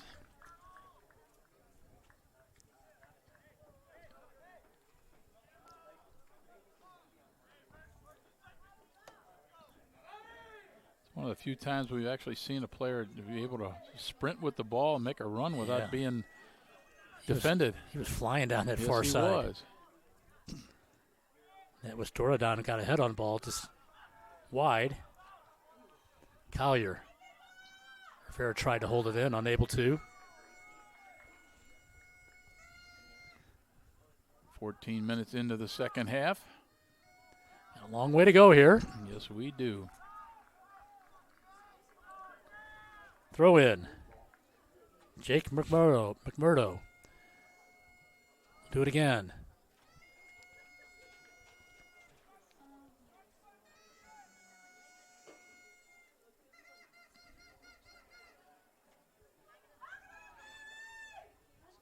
Nice job getting through the defense there, but Garcia back from his midfield position.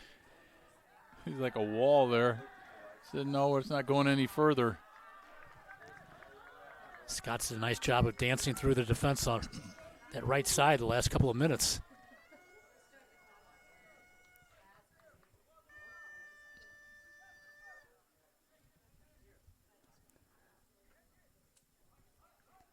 Paez battling for it. Gets a toe in there.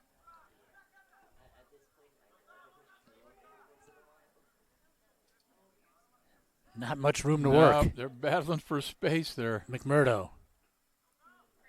Off of him. Throw in Greenville. And we'll have a substitution for Greenville.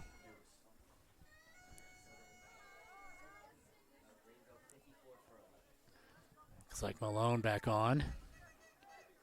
For Juarez. Juarez, yeah.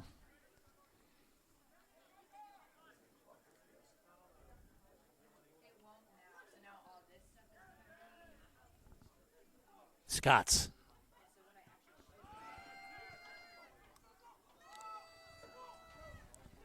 Fernandez.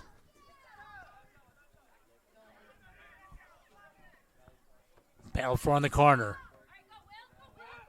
Ball pulled away from Malone. Shot well over the bar. That was just a little high.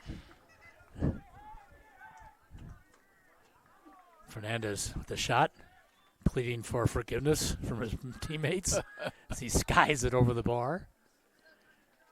Pretty much says, hey, I'm a wingback. Yeah, what do you want from me? Accuracy? I was up there in the Precision? attack. Exactly. I was on the attack. Scott's got the Greenville Panthers hemmed up and running to the field here. Bit. Back on the attack. And we're going to have a corner kick. Mm-hmm. So a bit of a momentum swing here. Well, we've seen more shots in this second half. We've seen a couple shots on goal in the second half. We've already had, this is our third corner kick. I think that's Nunez over there, Jim. My eyes not that good from this distance. It is. A couple of Scots right on top of the keeper, spun into the 6-yard box and punched. And we'll do it again. It'll be deja vu. All over again. Uh-huh.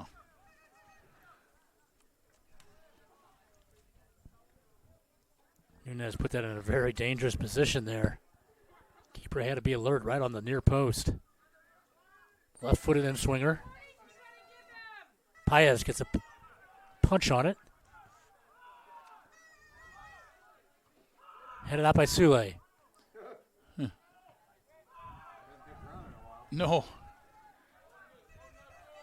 Rivera with the head I ball. could see that coming, but there it is.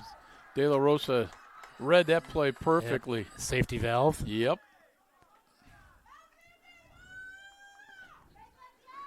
So just like that, the ball swings from one end to the other.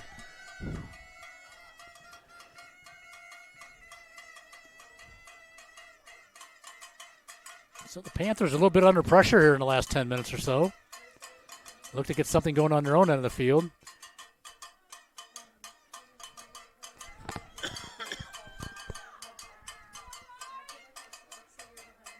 Throw deep in the final third. Paez.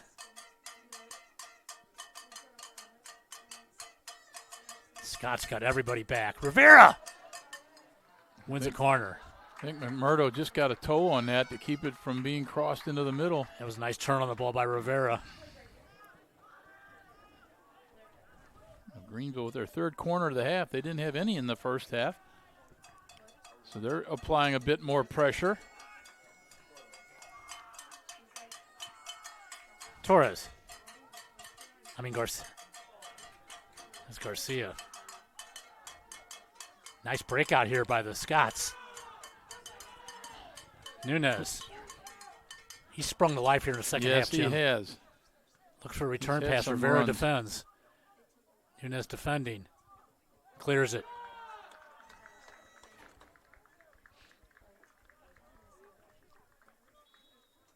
Yeah, Mateus Nunez has shown us a lot more here in the second half. First team all-conference forward. Sule and Collier first team for Greenville. So Reagan back on for McMurdo.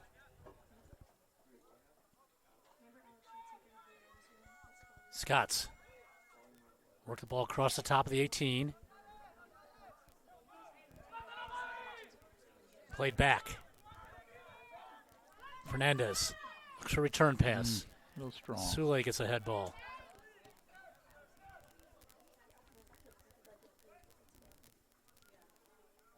Biasi plays it wide. Another cross. Too deep. Nice job by Wilcoxon and Collier to shield off the attacking forward from the Scots.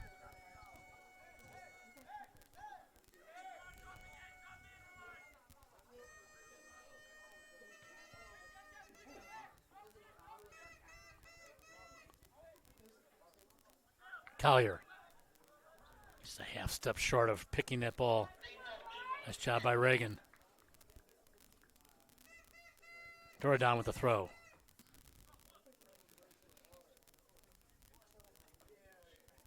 Riveros. Webb. His pass off target. Keeper. Finds De La Rosa. He's going to play a long ball.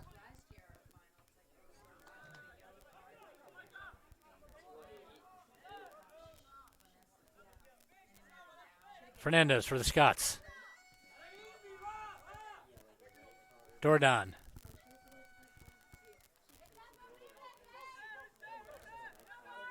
Back to Fernandez. Maganelli. Wrangle to the far side. Are they going to build it? Oop. Collier clears. De La Rosa heads.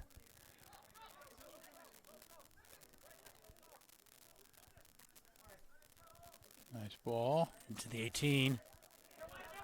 Nice defending there by Gabriel Sule. Little corner kick. Scots have dialed up the pressure here. They have. Looks like De La Rosa will be coming over to take this kick from the left wing side on this corner. Coach Santos sends up some of his taller players inside the 6-yard box. Rangel right in on the keeper. Collier marking him. Ooh, just a punch. Just a punch. We'll do it from the other side.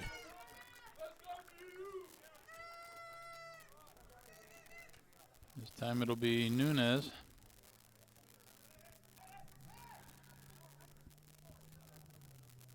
Will one of these pay off?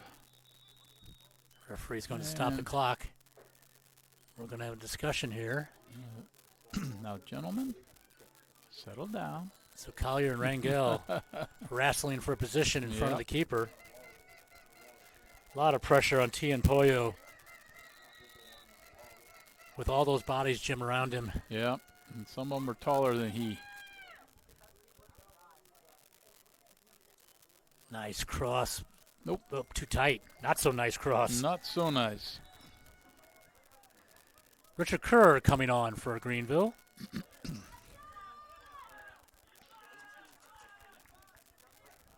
Places Nagy. Greenville beat Lyon 1-0 back on October 23rd.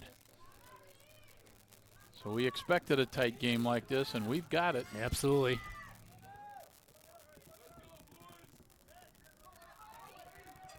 Webb with speed. Shot. Looking for the far corner. Good idea.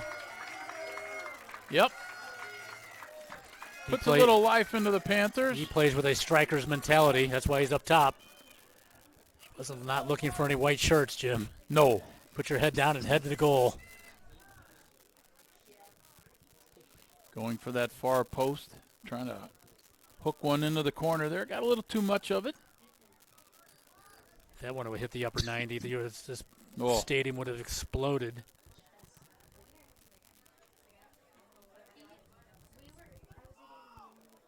Sule with the head ball.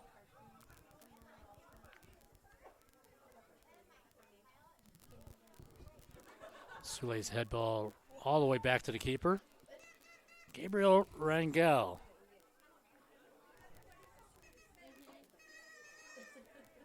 Throws the ball to the pitch. And kicks it into touch. Takes the razzing from the Greenville bench. After all that work, he chips it off the field. Malone looking for Webb. Nice recovery. Rangel. Oh, nice move there by Nunez. To the far side. Chance. Shot. Big stop. Rebound. Big stop. Oh, two golden opportunities for Lyon. We had the shot from Donadon. And then the rebound. And the rebound was there, but Pollo was there both times. And I think that was Torres on the rebound. Two huge saves. And Lyons just carved up the defense there of Greenville. No doubt that was the best chance of the day. They did not have the players back. It all started with a nice work by Nunez.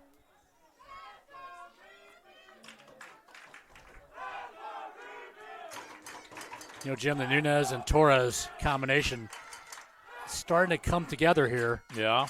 In this second half. Chipped wide, Rivera. Can he get across? Plays it back to Malone. Finds Garcia. His first touch fails him. Stays on it. Big goal kick. Good job there.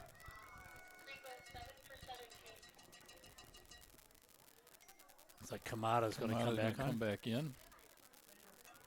Going to replace Rivera.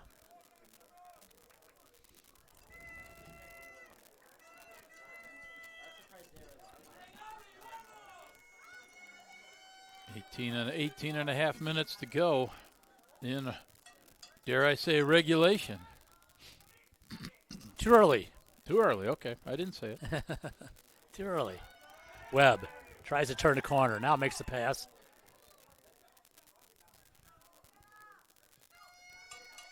Wilcox. Looking across. Blocked. Just late getting that one off. I think that's a corner. Yeah. It's a bad break for the Scots, Jim. They blocked the cross. And it spins across the byline for a corner kick. Juan Fernandez will tee this one up. It's a fourth corner of the half for Greenville. Lyon also has 4. Crowd gets into it. Keeper up. Punches. Clear. Nicely done. Garcia's called for the foul. He crashed the back line there a little bit. What a great game we've got here for a final. Boy. Tension's getting a little thicker. And it's up for grabs. Right now it's T and Poyo's game with those 2 great saves. This is going to be exuberance and heartbreak. Heartbreak, exactly. Goes into the corner. Nice run. Kamada. Kerr! Oh! Oi! Kerr had the game winner in the semis. What a run down the far side and a beautiful cross.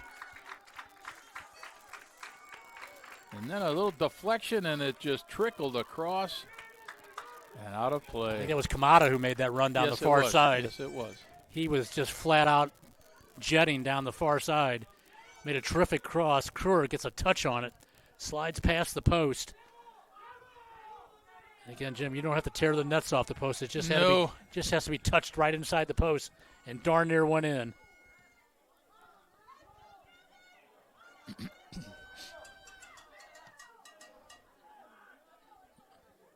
Scots.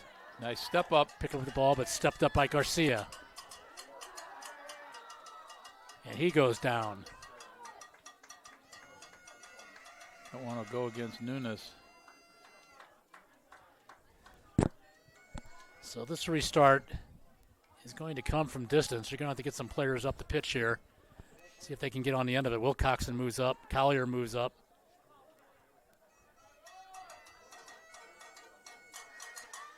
A good 35, 36 yards out. With the quality of the keeper in there, I wouldn't be surprised, but I'd be shocked if he shoots. There's the cross. Oh. Past the bar. They had some numbers in there, Bob. Yeah, some bodies crashing through the 18. Did. Just couldn't get the right direction on the header.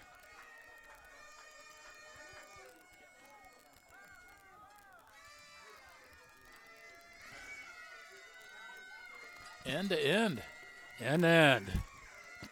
Momentum swings. Yeah, the Panthers have come to life here after struggling a little bit earlier in the half. And the opportunities have been falling their way. A couple of nice set pieces. Beautiful cross and almost a classic finish from Kerr. A lot more pleading to the officials. Referee's going to push the throw in back further. Isn't that funny how that goes too? Everybody wants every call now in desperation.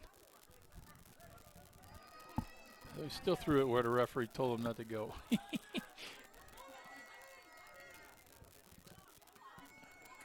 Wilcoxon gets ahead on it. Panthers have a little room to work with on the far side. Knocked down by the defense. Rangel plays it wide. Boy. Both back lines for these teams just played tremendous.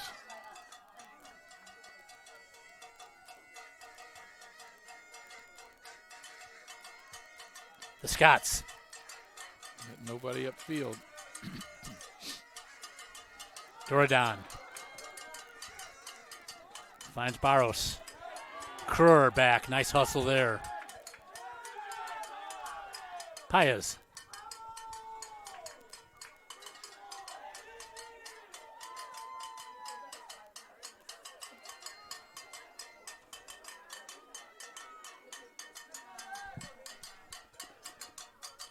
Wilcoxon wins the throw.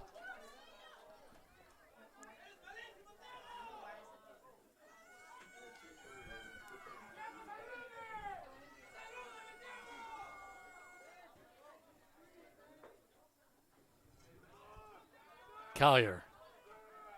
About 12 and a half minutes to go in regulation time. To the far side.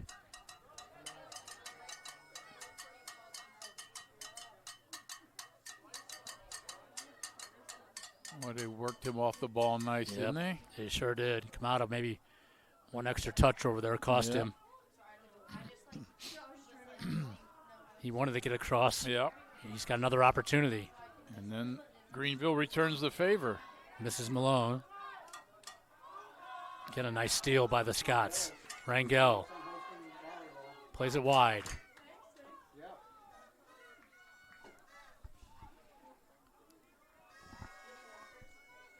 Got Webb hounding the keeper.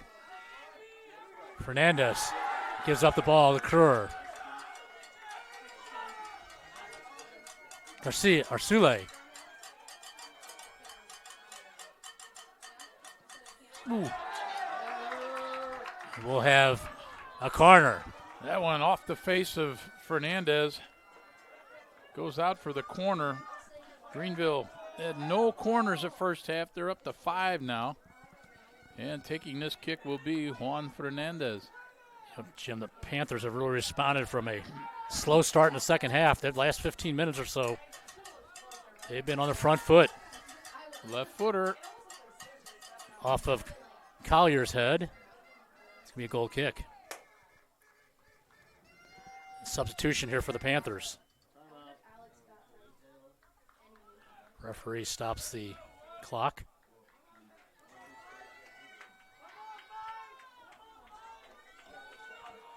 Malone comes off. 11 minutes. It's like Juarez back on. 11 minutes, 1 second when we resume play here.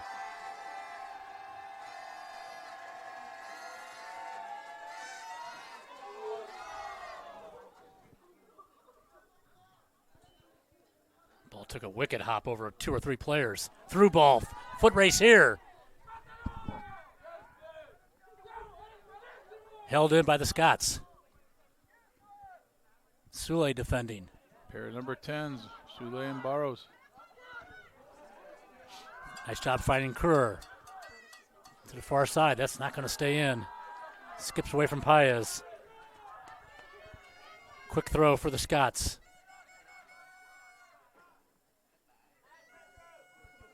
Nice step through there by Garcia. Looking for Webb, knocked down by Biachi. Greenville looks to counter. De Rosa heads down. Rangel clears. Kind of feel the desperation here a little bit, Jim. Yeah. Both teams really letting the throttle full open here to see if they can clinch this winner in the final 10 minutes. That's what we have. Of full time. Rangel plays it wide. Nice touch there, offsides.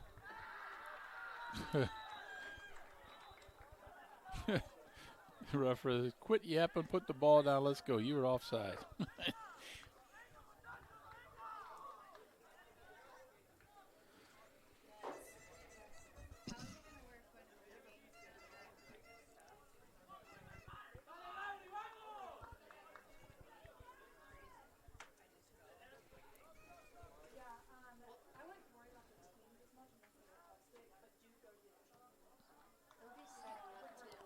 Ball's kicked across the touchline. Throw in goes back to the Scots.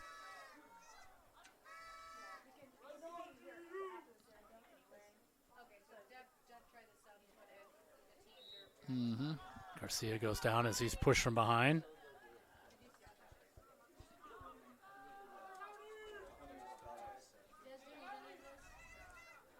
Wilcoxon, he's had a tremendous game. He has. Sule.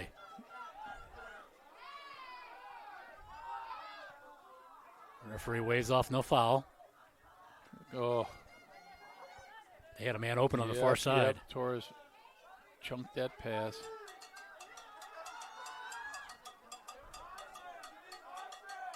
Sule looking for some support. Plays it back. It's the time of the game, Jim, where you start to see some tired legs. Mm-hmm. But there hasn't been many substitutions. Ball sails over the head of Kamada.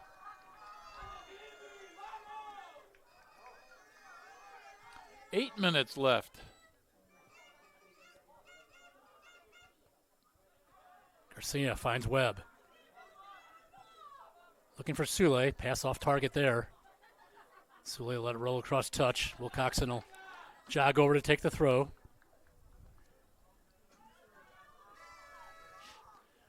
Are we having some fun yet? Oh, yeah. We may have some more. Wilcoxon looking for a white shirt. And we have another game. And we've got another game.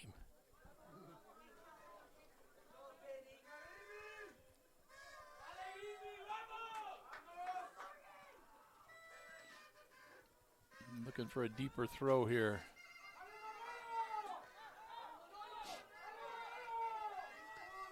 Dangerous pass there.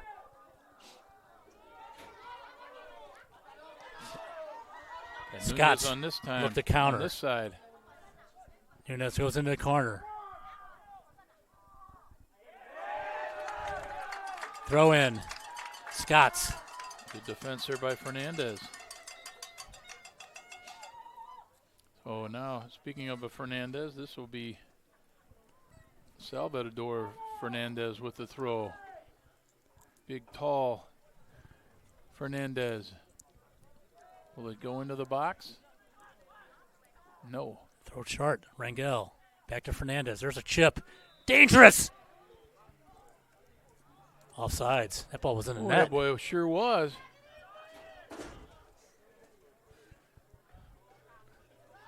I see Emmanuel Santos, the head coach over there, in somewhat of grief for the Scots.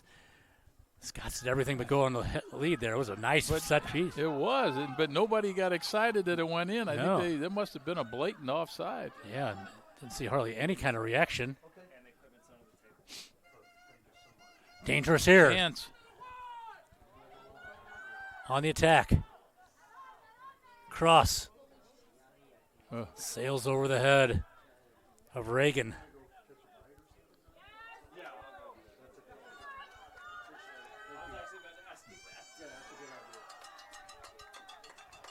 Nice job by Magnetti.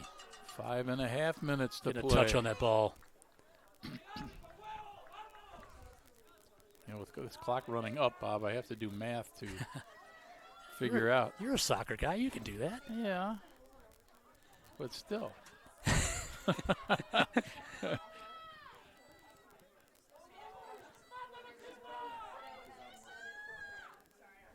Nice move. Cross. Oh. Tiago Donadon was there. Yeah, Wilcoxon just got a foot on it. Yep. Nervous moments. Again, good pressure here from the Scots as they work out of the back. Fernandez plays it wide. Nice ball. Down. Cross. Fernandez. Wilcoxon with a touch. Knocks it up the field. That's not going to stay in.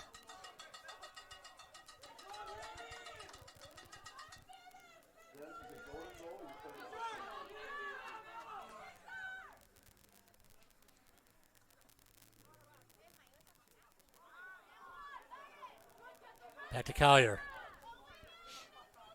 And Andres Garcia, the senior. Sule.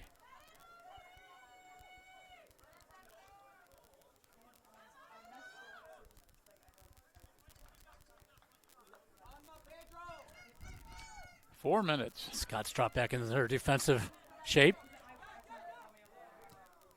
Played over the top. That's not going to stay in. Nope. Out of the reach of Kamada.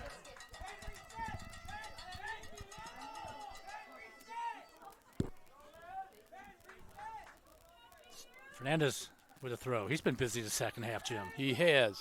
I totally agree with you. And he's been in the back. He's come up front and joined the fray up front. Garcia, the touch to Collier. Plays it wide. Sule. Can he make something happen on the far side? Switches fields. Finds Kamada.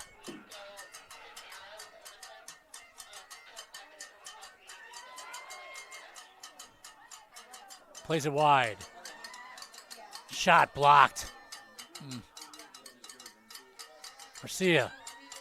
Through ball. I think he was looking for Juarez. Donadon is down in the back there. I believe that's him. Good job by Sule checking back. Nope. This is Donadon. Kruer trying to get back to help on defense. Scott's continued pressure here.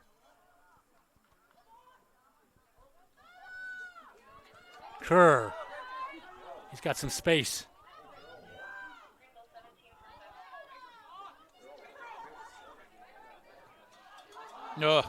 Skips over the head of Kamada.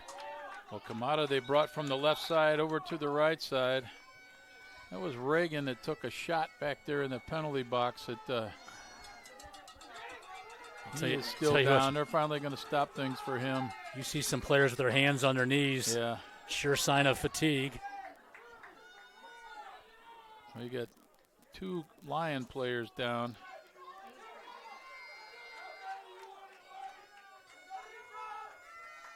I think Reagan took one in the midsection.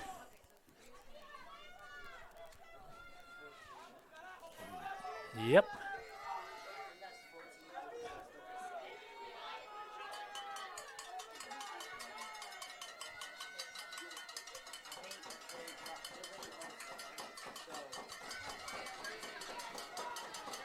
So, looks like we're going to have a couple of substitutions. Barros is going to go off.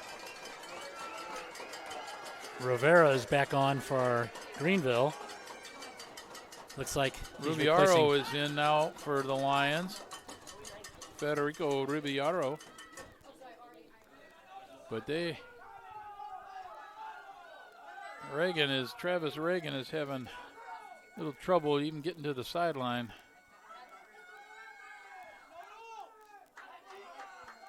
Now he's up walking. Everybody does get a breather, though, here, Bob. It could be an important thing. We've got 2:18 left. Now I can say regulation and be for real. Absolutely. Tremendous game here today. Both teams should be proud of their efforts. I would say so. Both coaching staffs have done an excellent job. They should be proud of their staffs as well. Just a good, clean, hard soccer game.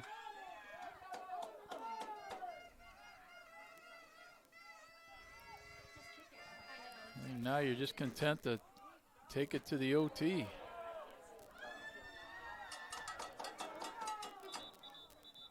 Two players down here.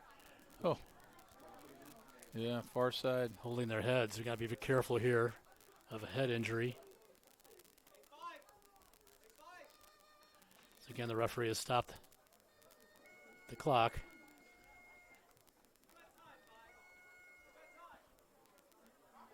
Looks like McMurdo and Sule.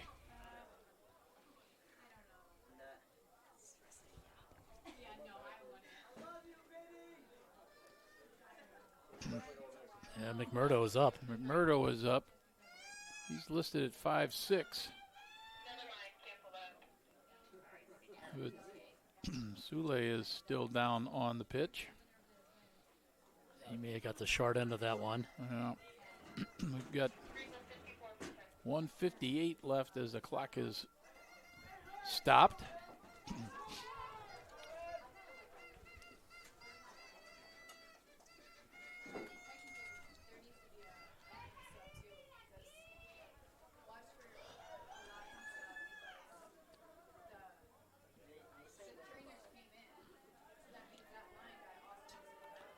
Sule gets assistance to the sideline, as does McMurdo. With the trainer on, he'll have to leave the pitch. McMurdo is going to ask to go back on at the first opportunity. Sule, not so much. Will Malone steps back on.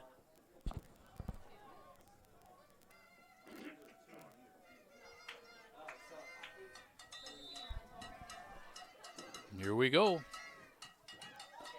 And McMurdo gets back on with the referee's approval.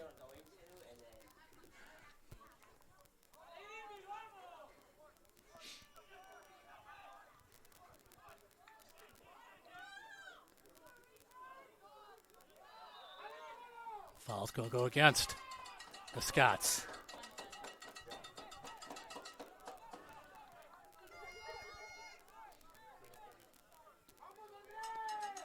Garcia with the restart. Floats it long, looking for Rivera. He's got speed. Cross is not going to be far enough in front of goal, so easy for the keeper. That's Gabriel Rangel. That's a long boot there. 1 minute remaining. And the keeper, Gian Pollo, hasn't been called on a lot to do the Jim, but when he was, he stood on his head. He had two shots within seconds of each other. One was direct hit into his stomach, or chest, I should say. Cut the angle greatly. There's a couple of hands. De La Rosa clears the midfield.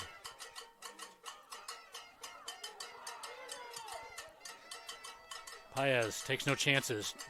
Drives the ball into touch. McMurdo with the throw. We're in the final minute. We got about 12 seconds. 10, 9, 8, Shot. 7, Past the pole. That's going to do it, folks. We are headed to extra time here at Greenville, Illinois, as the number 1 seed. Greenville Panthers and the Lyon College Scots are locked up at a scoreless draw. We'll take a quick break. We'll be back with overtime. You're listening to SLIAC TV. All right, what do we have here? 10 minutes?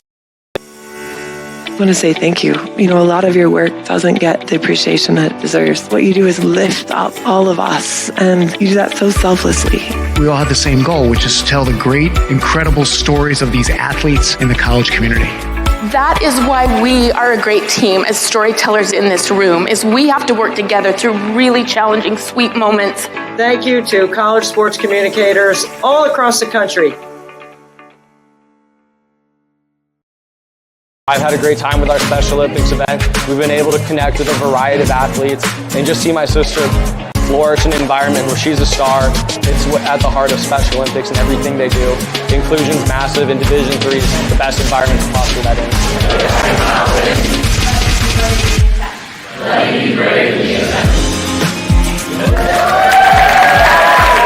To be involved with Special Olympics means everything to me. I love the community, I love the vibes, I love the energy, and it's truly a great experience to interact with the Special Olympic athletes and my fellow peers. JD beat me in spike ball multiple times. We don't talk about it, but it happened a lot. For the love of the game. That's what it's all about, they say. But for those of us who are Division III student athletes, it's more than that. It's more about team and the schools and communities we represent. And for the many of us blessed with the strength to compete in sport at the college level, we understand that, with what we were given, comes a special obligation. Our obligation to help those who have their own special needs and whose love for the game is no less intense. That is why NCAA Division III teamed up with Special Olympics. Since August of 2011, we and others from Division III campus communities have volunteered more than 250,000 hours, time away from the classroom and practice field, reaching across the country to coach and mentor Special Olympics athletes. And to learn that in giving, we receive so much more in return. Help us keep that dream alive. Be part of it. Get involved. You can make a difference. Join us in celebrating the efforts of more than 4,700 athletics, communications, and creative professionals throughout the United States and Canada. Learn more at cscommunicators.com/celebratecsc.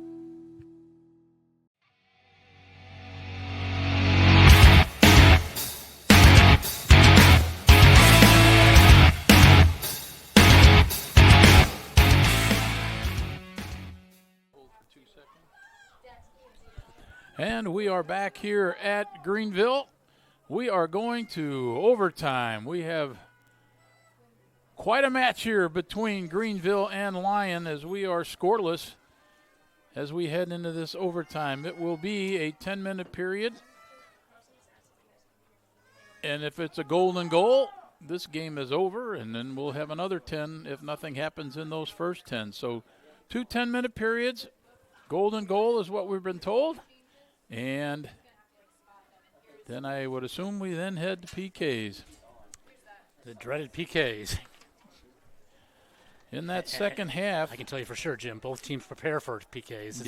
It's not something you want to see, but again, they'll both prepare. The goalkeepers are both prepared. The shooters prepare. But let's see this game end with a goal, right? Absolutely. Going over some stats for the game. Shots for the Scots, 12, Panthers 11. Saves by the goalkeepers. Lyon had 1 save, Panthers had 5. Fouls were 7-6, with the Scots having the 7. Corner kicks 6-5 in favor of Lyon. Time of possession, 59 for Greenville and 41 for Lyon.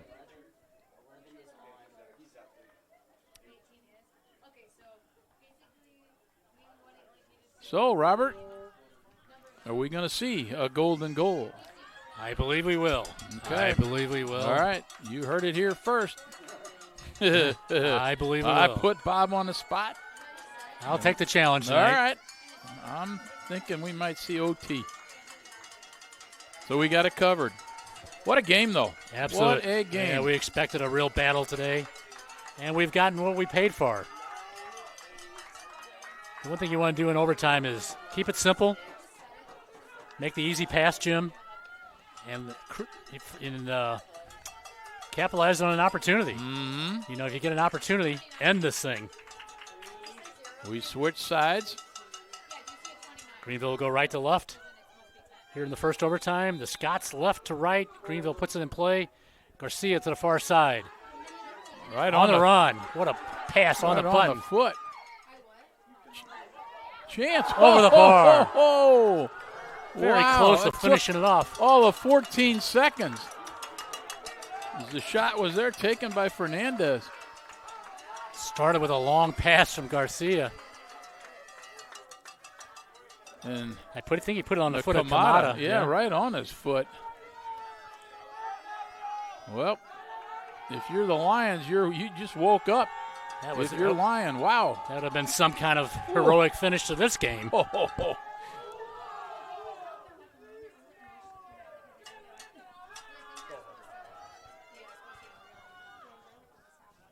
Kerr takes the pass from Kamada.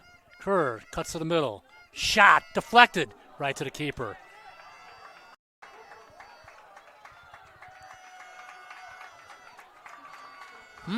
Good start for the Panthers. They pressed the issue right here in the overtime, right from the starting whistle. We'll see how the Scots respond. Collier plays it back to his keeper. Paez Surveys the field. He plays it long.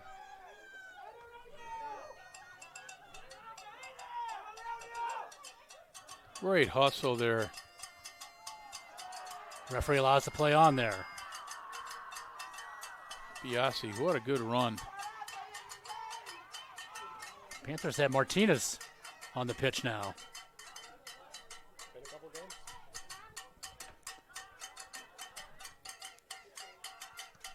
We've not seen much of him in this game. I don't think we've seen any of him in this game, but he's on for the overtime.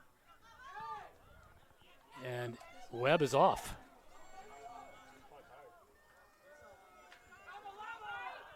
So that's a bit of a change, Jim. Mm-hmm. Big change. Andres Garcia plays it wide. Can the Panthers get another cross? There it is, to the far side. Ball's down. Just past the post.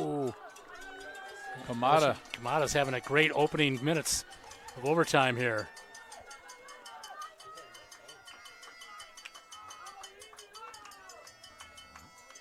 Nervous time for all the fans here. Nice, boisterous crowd we have here at Greenville. I wonder if somebody got some tired legs here, Jim. Sule's not on as well. Yeah, well, he took that hit. He was injured late in the second half. Rivera gets a header. Garcia gives chase. Nice slide tackle there. Held in by the Scots. Andres Garcia. Got Kerr to his side, but he plays it long. Switches field, running onto it. Kamada gets to it. He's had a brilliant start to this overtime. Cuts to his right, into the 18. Oh, pass is just intercepted by guess who? Fernandez. Right? I think it was Del Rosa. Is that number 5? Oh, Del Rosa. Yeah, he might have got this foot. And a break, 2-on-1. 2-on-1 here. Rivera trying to get back. Into the 18. Referee waves off the... Oh, look at Santos. Oh, he's going crazy over there. Yeah.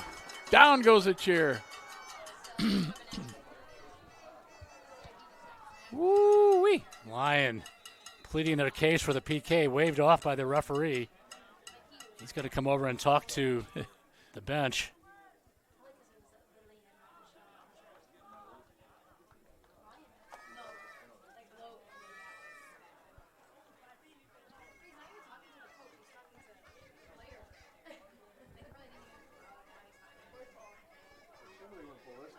That was the coach.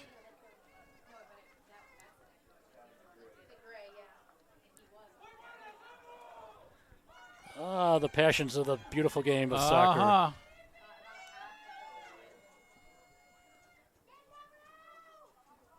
So Sule looking to come back on. And you've got to say, you've got some tired players, Jim. Yep. Digging deep into the tank.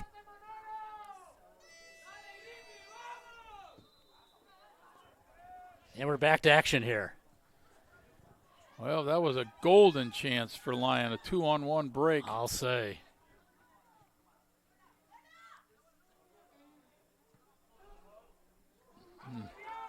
No problem for the keeper there.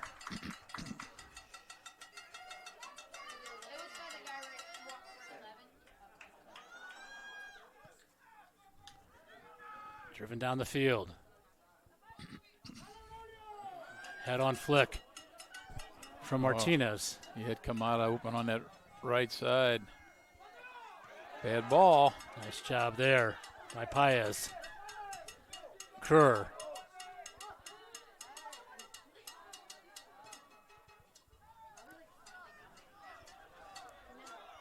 Scots look to counter.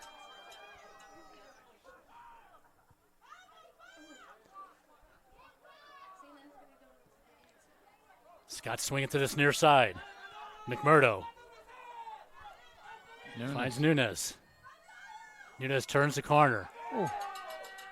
Rivera gives him a nudge. Paez.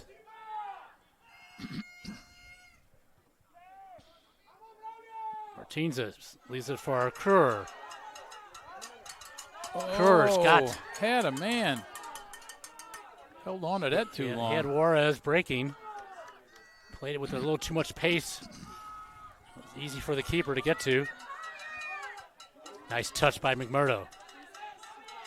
He slips past Garcia.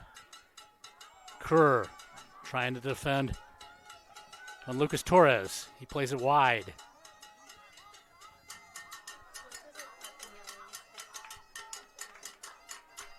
The Scots in the corner.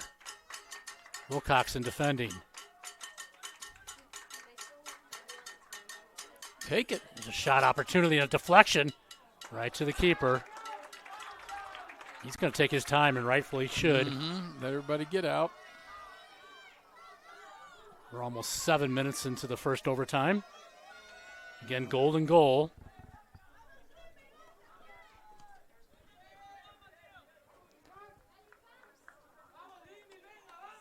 Referee stops the clock, and Coach Swift will bring on 2 players, Malone, Sule.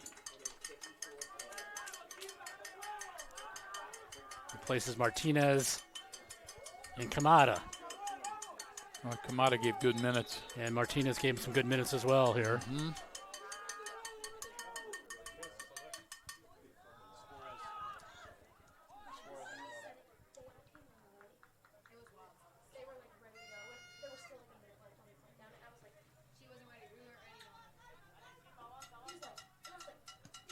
Paez over the top. Offside flag was up.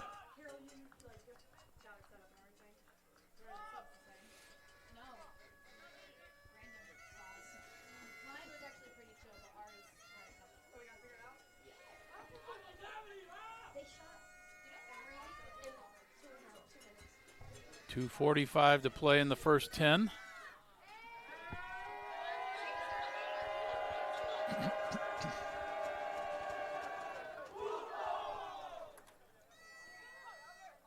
Rivera skies over his own player, Juan Fernandez. Alone. Throw-in goes to the Panthers. McMurdo's having a tough 15 or 20 minutes. Yeah.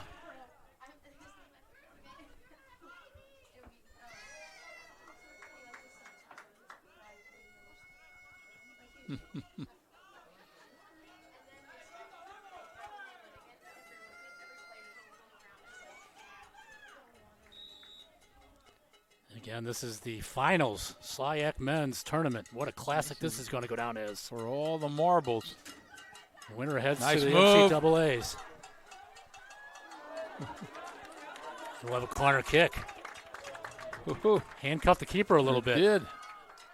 That was had a little laser tail behind that one. First corner kick of the overtime. Looks like it'll be Garcia. Scots put one defender on the near post. Panthers with 4 players across the top of the 18.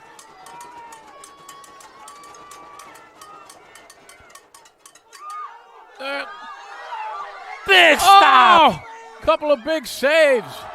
Oh, my. Ball rolled right across the goal line as well. The keeper palms it away. Oh.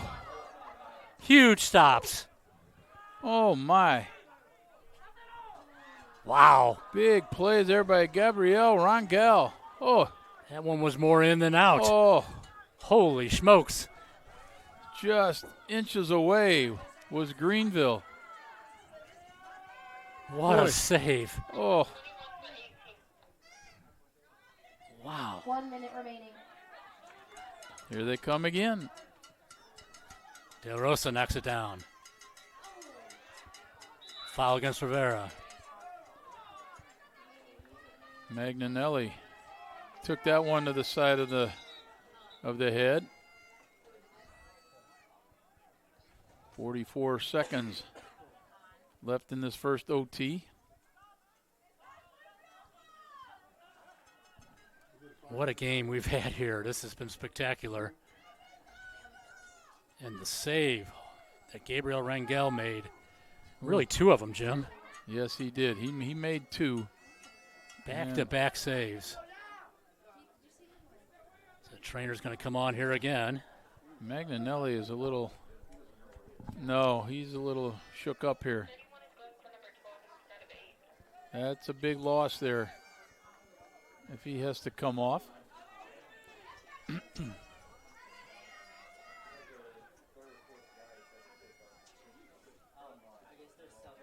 And Andre Rodriguez will come on in his place. Come on into overtime, young man.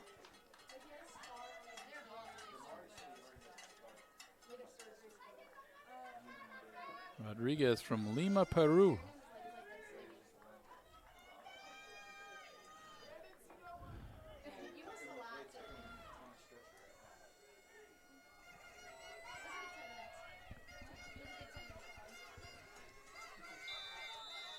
The restart, played short. De Rosa drives it towards the goal. Headed down by Garcia. Throw goes back to the Scots. Good effort by Rodriguez there.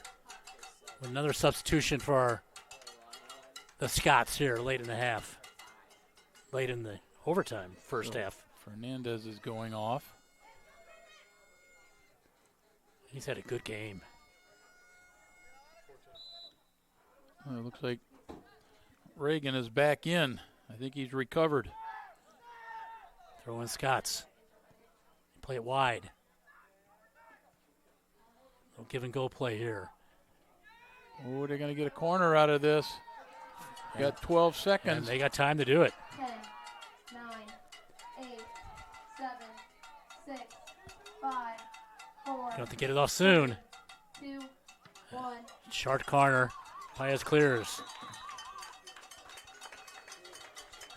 Oh, Greenville got so close. Oh, I'll say, you can't get no closer than that. It'll be a 2-minute break now. And a breakaway at the other end for the Scots. So we got some big-time action here. Why we're going to have some tired legs here tonight in Greenville. And on the way back to Batesville, Arkansas.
Welcome back. Second overtime about ready to start here, and a very memorable afternoon at Greenville, Illinois. Francis Field, the SLIAC men's final, the winner to go on to the NCAA tournament. As tournament champions, we are locked up in a scoreless 0-0 draw. And Jim, what a game. Well, you've said it. I mean, this has been back and forth. It's been hard fought. These guys have left everything on the pitch. Both teams had some opportunities in that overtime as they look for the golden goal, Bobby. Yeah, it's going to be ecstasy for one team and anguish for another. Oh. Stay around the game long enough, you're going to see a little bit of both. Yeah, and you're going to be a part of both for sure. Yep. But the beauty of these two teams is you got here. You got to play in a final like this, an important game, a well-played game. Ugh. Wow.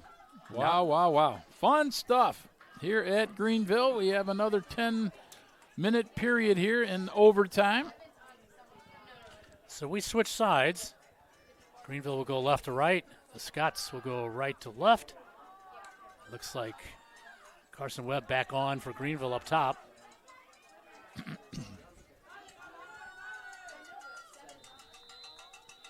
Here we go. Take it away, Bob Richards. And De La Rosa floats a long one to the far side. Picked up by Rivera. He plays a long one. That one headed down by Jake McMurdo.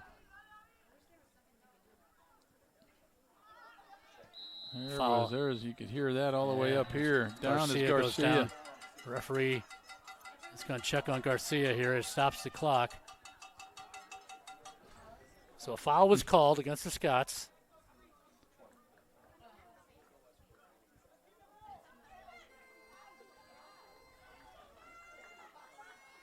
Referee talking both to Garcia and Biashi, who was called for the foul. And he takes a card. That's our first one. First caution of the game. Yeah. We're in the second overtime, 0-0. The only thing left after this, which I promised was not going to happen, is penalty kicks. Jim, how close was I to being right?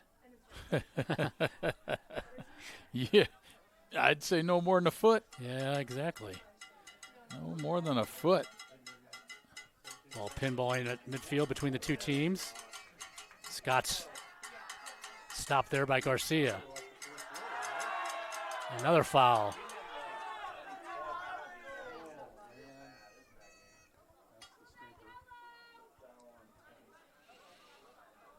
That one, I think, Barros. David Vincente. And we've not really seen him in this game either.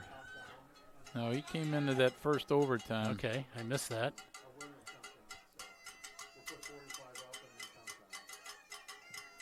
Spun towards the keeper. Nice job. He's rock solid back there. He has been. He has been. Whips it to the near side here. Doradon. Torres.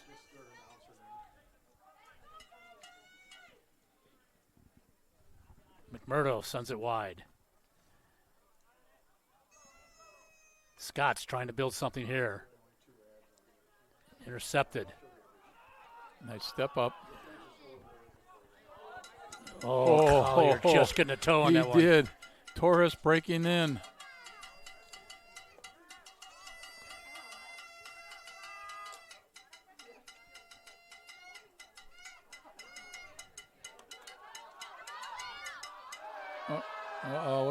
Which way is he gonna go here? Yeah, it has to be. It has to be against the Scots. Yeah. And Malone is down. Boy, you got to be quick to the ball. Jim Malone waited for that pass earlier. Yeah. Got picked off and really caused some pressure to build on the Greenville Panthers. It's a little tense.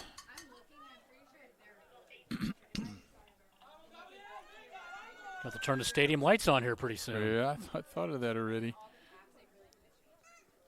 And, folks, we've got another game to go here.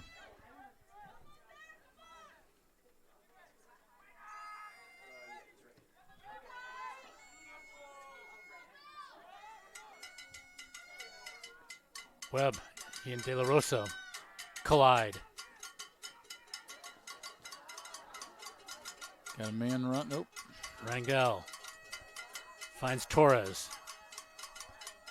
McMurdo back to Torres. Torres with some space to work with. The cross. Headed down nicely. Reagan plays it back. Barros. Uh-oh. That's it. Oh, what a stop. What a save. Oh. Wow. Torres is denied. Was that Nunez or Torres? There it is. The winner. That is the game. The flick-on header. Just like that, Lyon comes back after a huge save by the keeper. Find a man unmarked in front of goal. And this one is over, folks. Just like that. The Lyon College Scots have won this one, 1-0. And a big finish to this game. Wow. What a game today, folks. And Lyon is going to the NCAA tournament in their first year of eligibility in SLIAC. Wow. And the number one team defeated here at home 1-0. What a game. Wow. Jim, you got tip your cap to both teams. Congratulations Boy, to Greenville on an outstanding season, winning SLIAC the regular season, coming in as number one seed. They lose in double overtime this afternoon, 1-0 to the Scots from Lyon College. A nice header right in. And that was a spectacular goal after a spectacular save. Bobby, the shirts came off so fast, I'm not even sure who actually had the head. Yeah, I'm not sure. On the ball there. Yeah, I'm not sure who scored either, but encourage fans to check the box scores later. I'm not sure who put that one in. And then they celebrated, and all the jerseys came off. And this is a tough loss for Greenville, but again, congratulations on an outstanding season. And we will have the award ceremony here for you. What a game. What a game.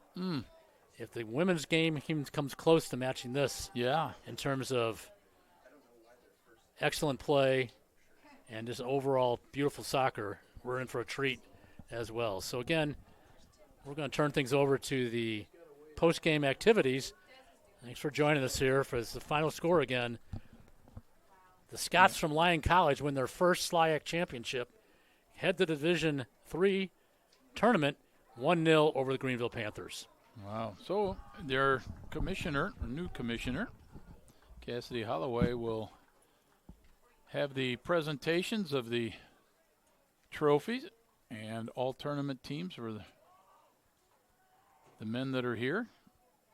A stunning finish here as it just came out of nowhere on a cross, came into the box, a flicker, and it was in.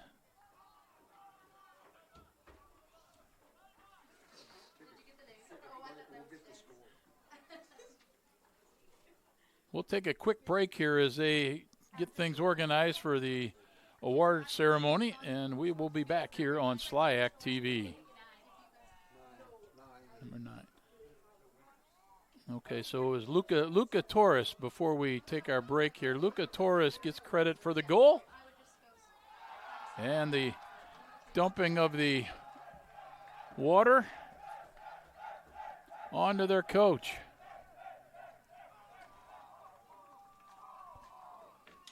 Manuel Santos.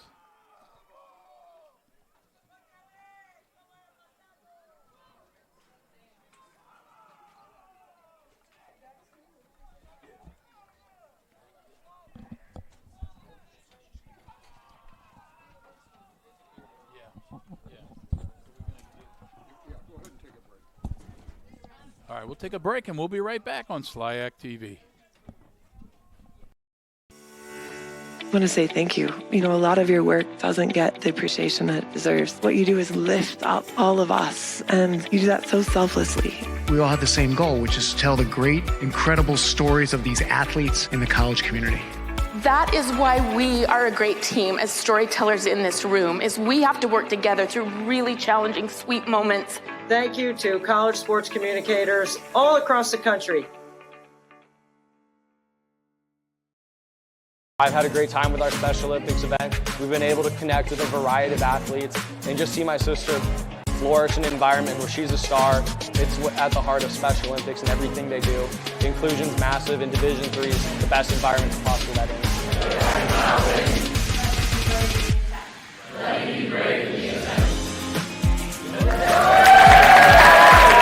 To be involved with Special Olympics means means everything to me. I love the community, I love the vibes, I love the energy, and it's truly a great experience to interact with the Special Olympic athletes and my fellow peers. JD beat me in spike ball multiple times. We don't talk about it, but it happened a lot. For the love of the game. That's what it's all about, they say. But for those of us who are Division III student athletes, it's more than that. It's more about team and the schools and communities we represent.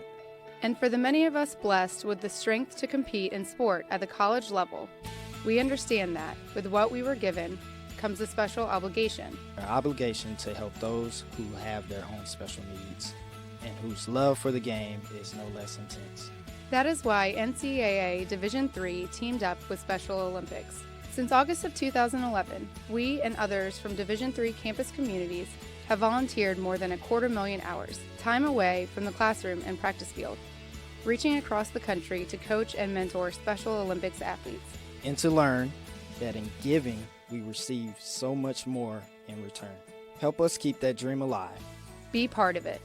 Gentlemen, please direct your attention to the field where SLIAC Commissioner Chastity Holloway will present awards for the 2025 men's soccer season. We will start by congratulating the 2025 regular season champions, finishing with a 6-0-2 record, Greenville University.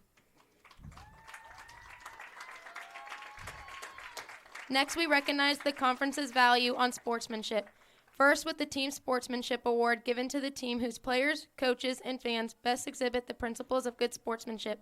The recipient of the 2025 Men's Soccer Sportsmanship Award is Lyon College. As we move to recognizing individual student athletes, we ask the individuals being honored to remain on the field for a photo after you pick up your award. Now continuing to recognize the importance of sportsmanship, our next honor will be recognizing one individual from each conference team selected by his coach and teammates who throughout the season best displays the ideals of sportsmanship, the 2025 Men's Soccer All-Sportsmanship Team. From Blackburn College, Landon Trebell. From Eureka College, Jacob Adamson. From Greenville University, Dominic Messer.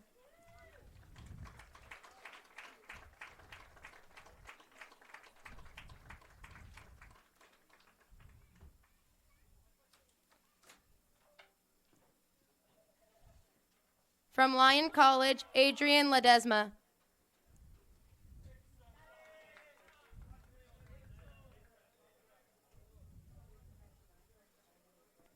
From Mississippi University for Women, Ethan Barnes.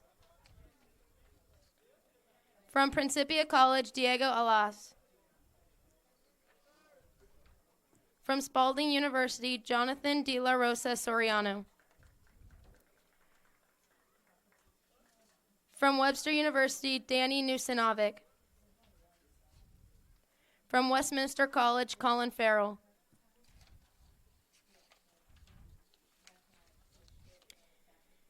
Now for the 2025 SLIAC All-Conference teams, starting with those individuals receiving third-team honors.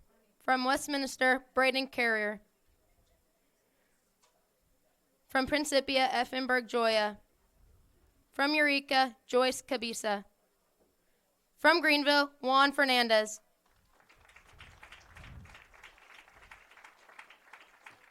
From Eureka, Tristan Martinez.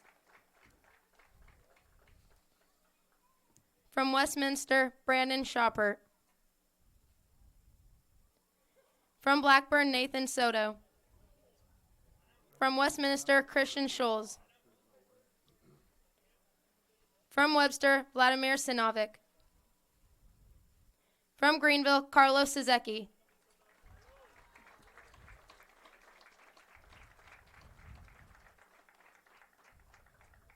And from Webster, Luke Dillon.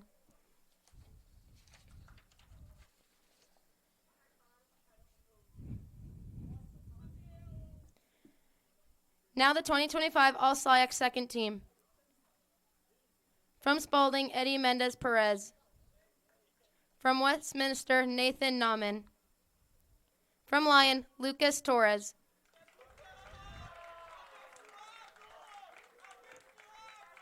From Principia, Diego Alice.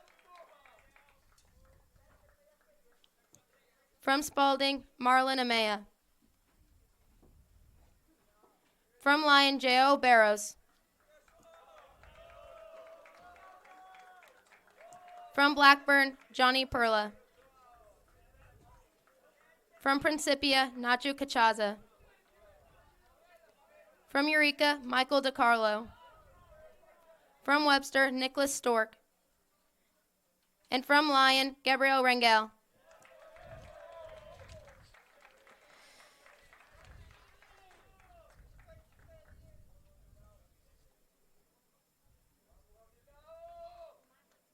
And now the 2025 St. Louis Intercollegiate Athletic Conference All-Conference First Team. From Webster, Alberta Decu Gonzalez. From Lyon, Mateus Nunez.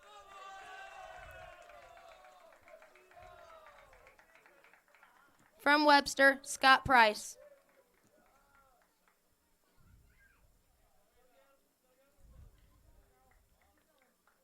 From Lyon, Christian De La Rosa.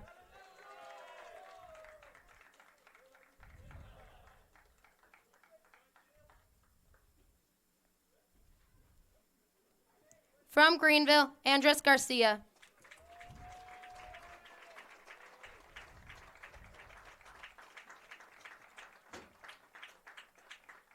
From Webster, Juan Ignacio Martins Ferreri. From Greenville, Gabrielle Soule.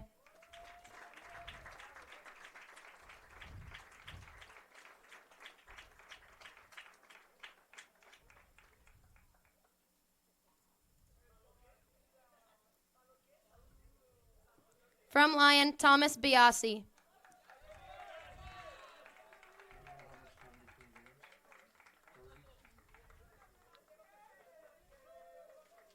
From Greenville, William Collier.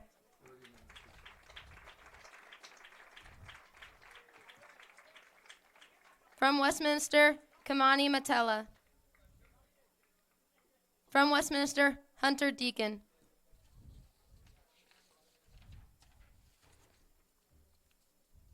And now for the 2025 individual award winners. The 2025 SLIAC Freshman of the Year from Greenville University, William Collier.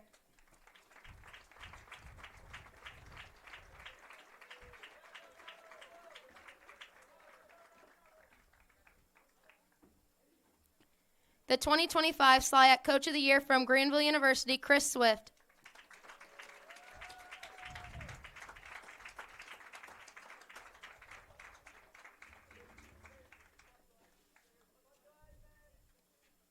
The 2025 SLIAC Defensive Player of the Year from Westminster College, Hunter Deacon.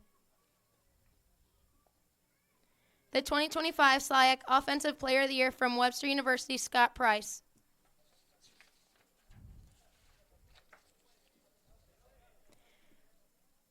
We ask you keep your attention on the field so we can recognize the 2025 All-Tournament team. From Eureka College, Xavier Brisson. From Westminster College, Braden Carrier. From Principia, Edgar Cartagena. From Webster, Ian Mayer. From Greenville, Andres Garcia and Richard Curver.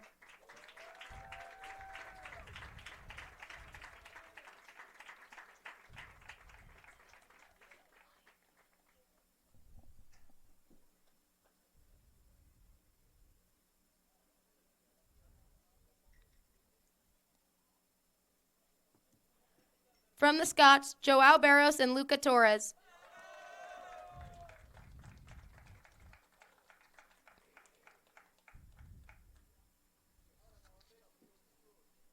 And the most valuable player of the 2025 SLIAC tournament, Gabriel Rangel.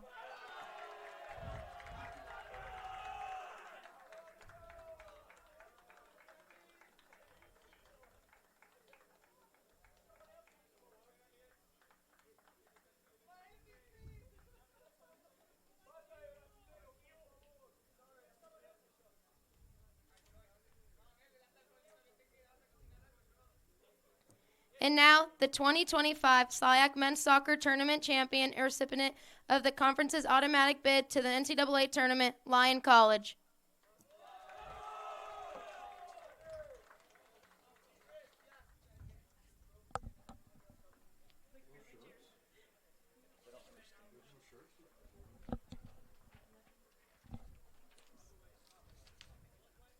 The NCAA will announce the 2025 tournament field, including sites and matchups, online at www.ncaa.com on Monday, November 10th.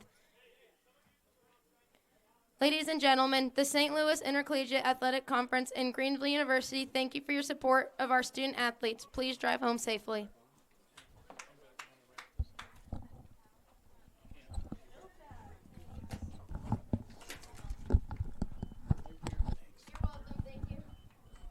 Well, that ends an outstanding men's final here with the presentations of the awards. Again, a tremendous game between two class teams, class organizations here. The visiting, at least the Greenville visiting, the number 3 seed wins tonight. 1-0 in double overtime, Jim, and we had a lot of fun doing it. No, it was a classic. Yeah, it was a classic. It's going to be a tough night for Greenville, but when they wake up tomorrow, they'll remember that they had a tremendous season. Played a terrific final. This came up a little short today. Yep. But congratulations to the Scots. They're going to the tournament in their first year of eligibility in SLIAC. That's something to say. It sure is. And they certainly earned it. They had to win a number of games to get here, and they pulled it off. They got the goal. That golden goal when it counted off of the head of Torres, and that was it. So we're going to sign off, reload, get ready for the women's game. It should be just as about 30 minutes entertaining in about a half hour. For my partner, Jim Plyman, this is Bob Richards saying thanks again for joining us for this Master Classic final on SLIAC TV.